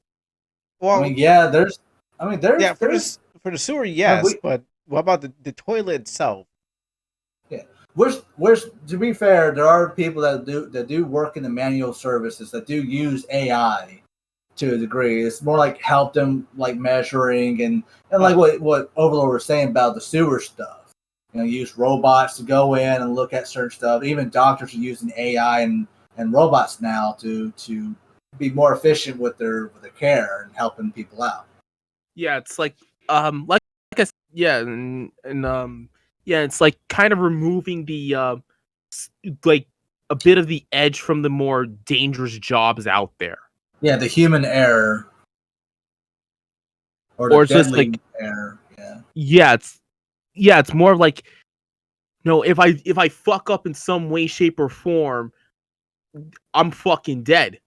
Yeah, and I am no way advocating for like solely AI and everything, because I feel like I had a conversation about this the other day about AI, like how like with a lot of artists, it's just the AI does not have the heart for it.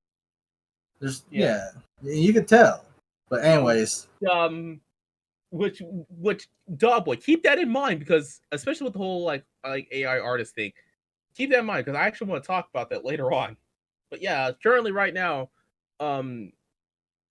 South Park is fucking it's just cooking with the whole panderverse thing, and it's pissing off the right people. Yeah, I think Kathleen has threatened Paramount or something.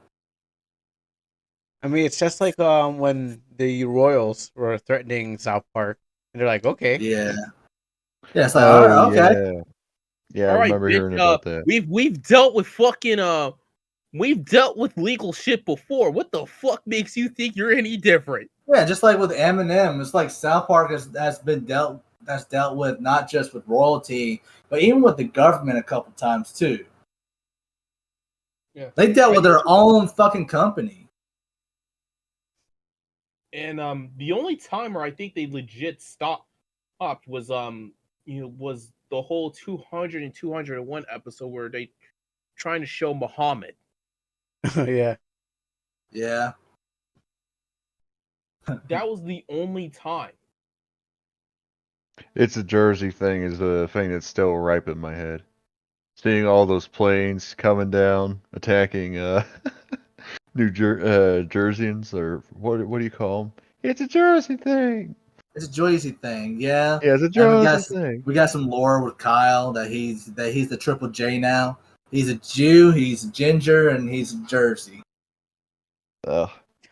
On the Jersey Shore. There's a lot of people. And I want to learn a new word called muff cabbage. I think a lot of people did. That doesn't sound good. Because I remember for a couple of days, a lot of kids at school were calling each other muff cabbages.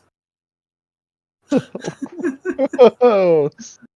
fucking muff cabbage. And my one Italian friend, he's like, "Bro, what the fuck y'all saying?" Did you ask him have you watched South Park yet? Oh yeah, he knows. He knows now. He learned. Yeah. Oh no, he loves South Park. Yeah. Let's see. The Escapist. So if you guys don't know, Ben Yahtzee Kershaw, the guy behind Zero Punctuation, has officially left The Escapist. Really? Yes. What for? I think it's just mostly due to like kind of like treatment.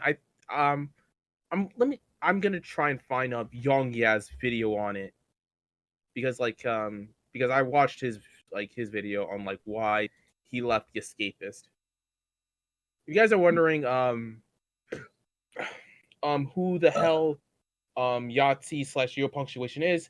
It's essentially just a video, kind of like a semi video game review show where he goes over like certain games, sometimes in a bit of a less than stellar way. So, for example, during his Monster Hunter 3 review, it talks about like how the game starts off as oh, you're just gathering shit. It's like, yeah, no dip.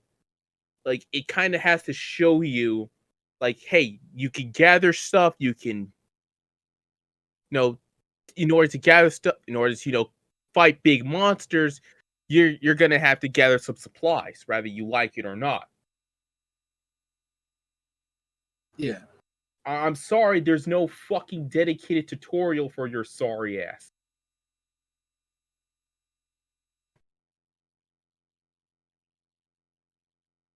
Okay. Okay. And But I think it's just like what Yongya said was like essentially kind of like corporate greed. Oh, okay. That caused them to. yeah, Mm. to bite more than he can chew. Yeah, I think the escapists was biting more what they could chew, which is essentially which is a lot of places nowadays. They they Yeah. tend to bite off more than they can chew.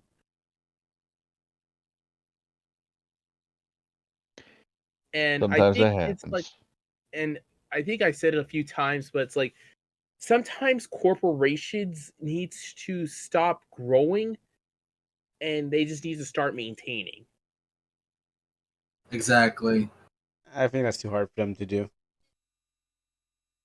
You They get a don't little know how taste to of do that it. power. That power becomes too much. I can't The wait. only weaklings cannot handle it. I can't wait to Right, get some more Dante? power. What? Where's your motivation? I think you're supposed to sound more nasally. Where's your motive? I can't do it myself. Where's your motivation, Like, Dante? he doesn't sound like the way he should be, and the reason why Virgil sounds like that is because the guy had a cold. So what happens is that apparently, and so he came and did the voice for Virgil, and then that's how the voice stuck. Oh, damn, really? Yeah. So that's like, where's your motivation, Dante? And then Dante sounds deeper in that way. Since we're Okay, so oh, dev video on it. Also, Clownfish TV has also made a video on it as well, so I'll link that as well. Okay. I What got time we got? I got one more. I mean, I got one for an outgoing. Dude, I had like a whole fucking list, I as you guys know. already know. We should. We were not to let. We had to kind of let that spill over into next week. Yeah. Unfortunately. Yeah.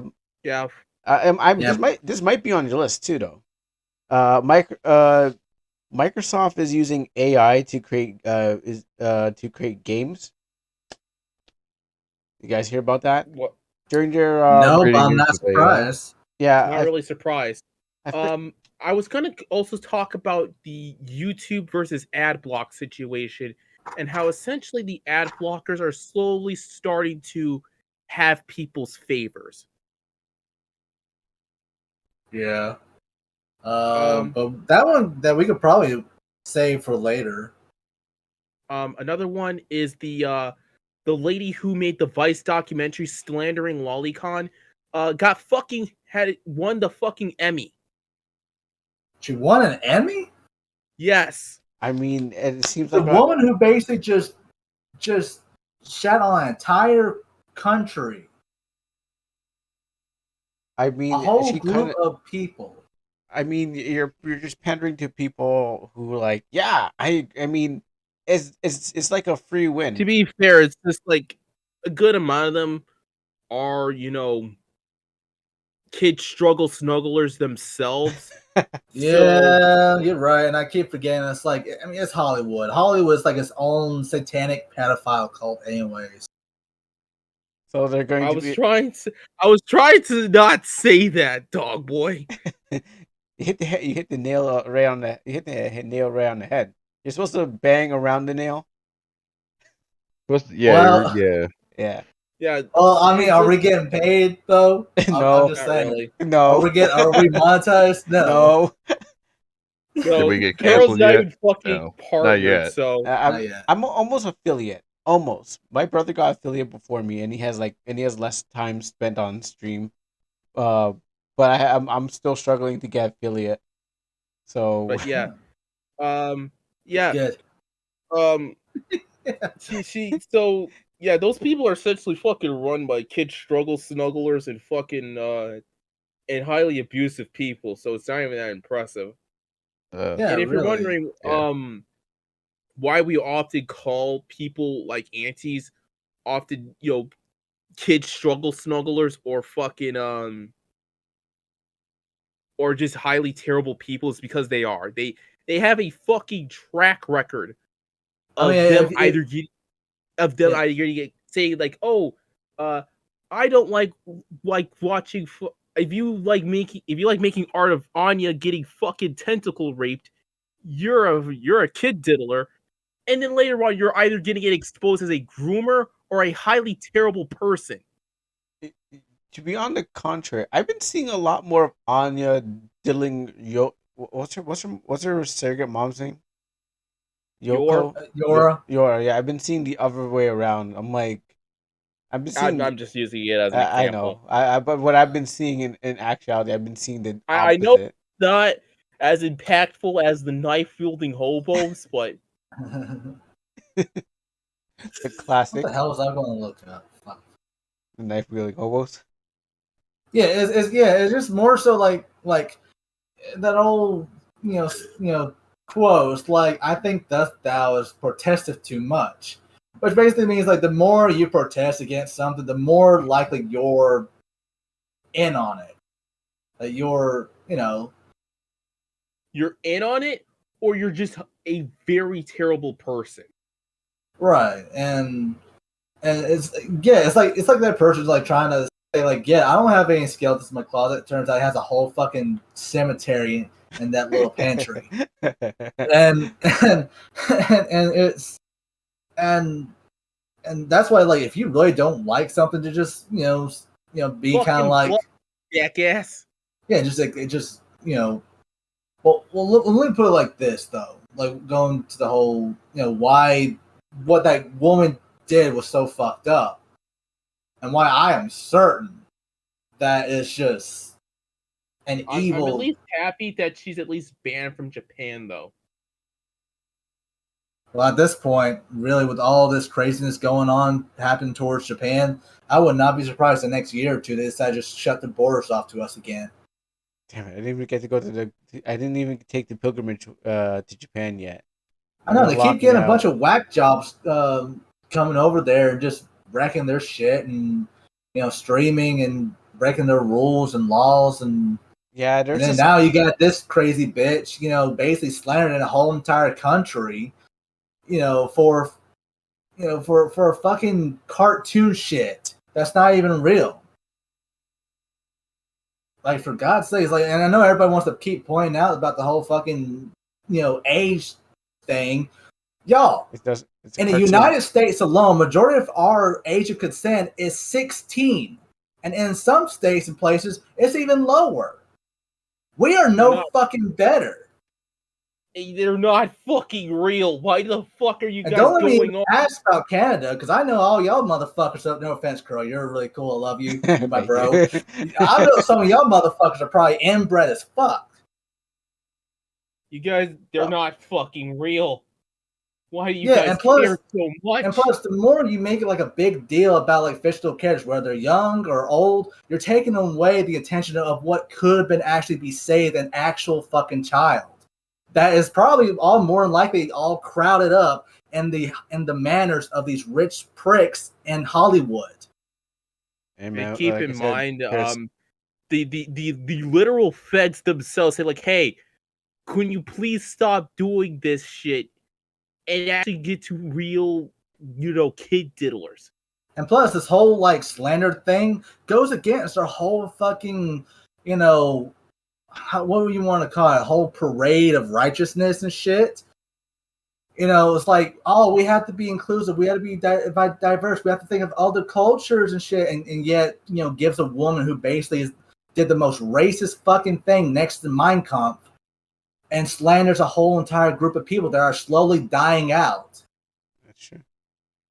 Like, I don't even want anybody telling me otherwise because unless Japan actually somehow fixed their fucking population control. No, I'm still sure like they have like I'm pretty sure they're starting to like invest in stuff like artificial wombs and stuff like that. Oh, really? Wow. They're going to probably have to because at this point, anyways, it's just... I linked the article from Niche Gamer. Japan just called me out, man. I mean, did she at least walk up there wearing a white hood or something? Did she have a cross to burn? Hell no. Did she have a Nazi flag? Did she have the rainbow Nazi flag? Yeah. No, unfortunately. Did she say Zig-Had? No, none of the above. Unfortunately, these are my pronouns. Zig-Hal. These are. Did she have a Yahtzee flag? That's what we were just asking. No, unfortunately. she did not. Got a roll of dice. And that goes for that's how I know somebody's racist, honestly. And not only just racist, but even like a fan of the cheese pizza. For Overlord's sake, I really give two shits about YouTube, but or Twitch, but yeah, like they off, and it's like keep in mind, like I said, it's like they somehow, some way, they will always come back to being highly terrible people. It happened with Seth the programmer, it happened with the commentary community, and it'll happen later on. I wouldn't be that surprised if she gets exposed as a terrible person. I'm sure she will. I mean, this is just like 20, 30 years ago. How like the most self-righteous fuckwads turn out to be the most horrible people. It does not change. Same shit, different day. Mm-hmm. It's just. I think we're about done here. Yeah, I think we cover a fair bit. And hopefully we've entertained you all in this lovely audience. So I hope you enjoyed our rants. Closings. What are you guys going to do? What's to expect for tomorrow? What would you want the audience to know about you guys for the next time? Well, I should have another video uploaded pretty soon. I basically, Curl, I've been meaning to message you earlier this week. I keep forgetting to because I keep getting wrapped up in their shit. But I took the footage of our let's play of the Coffin and Andy and Lele and split it in half. And so the next half will come out Monday or Tuesday. Oh, so we did that long of a episode? It was over 3 hours. Yeah. Oh yeah, okay. Yeah, and yeah, so but that should be out, and I'm still working on my comic still for the next chapter of GLM, but please follow my socials if you want any updates and so forth, and my Patreon, if y'all feel like being generous, I would definitely, do my best to give you back what you've earned. Well, you know what I mean. I got that whole sentence all kinds of fucked up. Yeah. Like a knife wielding hobo. But yeah, that's all I got going on. Surprised you're still using you're using Patreon. Like I know Clownfish was saying, Patreon screws everyone over with what they've been doing. Surprisingly, you're using it. I guess I can't think of any other place other than Gumroad. Subscribe Star. Yes, see Subscribe Star. Bandbox. Oh, okay, fan. Mastodon, no. Yeah, there's tons. There's Kickstarter. Yeah, there's a good amount of Patreon alternatives. Okay, Try and good. like make your own website and like have like donations and shit like that. Yeah, I've been trying to get my website finished up, and But it's like in yeah, due that's time, you don't have to. I mean, it's like like one brick at a time kind of thing. yeah. I'm just ready. Just anyways. Yeah. Next. Overlord. Well, what the usual is.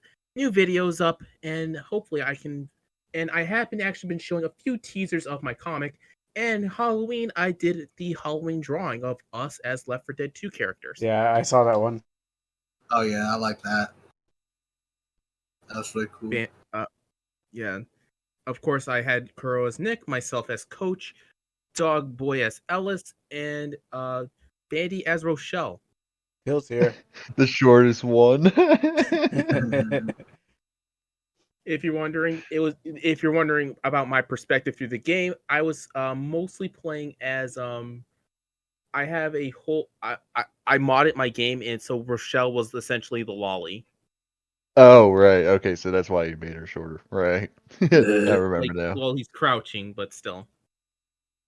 And Wow. I Oh basically shit, yeah, had now I see. Yeah, I'm looking at it. I see the contour. I'm looking at it now. And still funny though. Shoot, was there anything else that you guys want to throw in? of I'm course, good. follow my socials as well for any teasers for any of my upcoming comics. And Okay, so Ben, you got anything? So I don't really have any links really to throw up right now. I will say, go ahead and give us a listen on Spotify. Go ahead and send some questions into the actual podcast episodes and let us know what you think of the episodes and give us that rate. Yes, Sorry, not rate. please. Give us a rating, please, so we can get ourselves up there and keep making episodes on Spotify for you guys to listen to and watch. Enjoy And by the and way, yeah. and yes, and enjoy it too. But last thing I want to say on that as well, I do have to make some audio versions of this episode and the last episode. I have not done that yet, but they will be up tomorrow, so they'll be there. Yeah, I saw it. I was like, okay, I know you didn't like make the episode of one where the digital circus, and I was like, yeah, that's cool. Like, I don't want to burn you out. It's like he's gonna do it in his time. So I was like, all Yeah, right. I just So been swamped yeah, lately, I was like, so yeah, he's gonna do it in his time. There's no need to push him.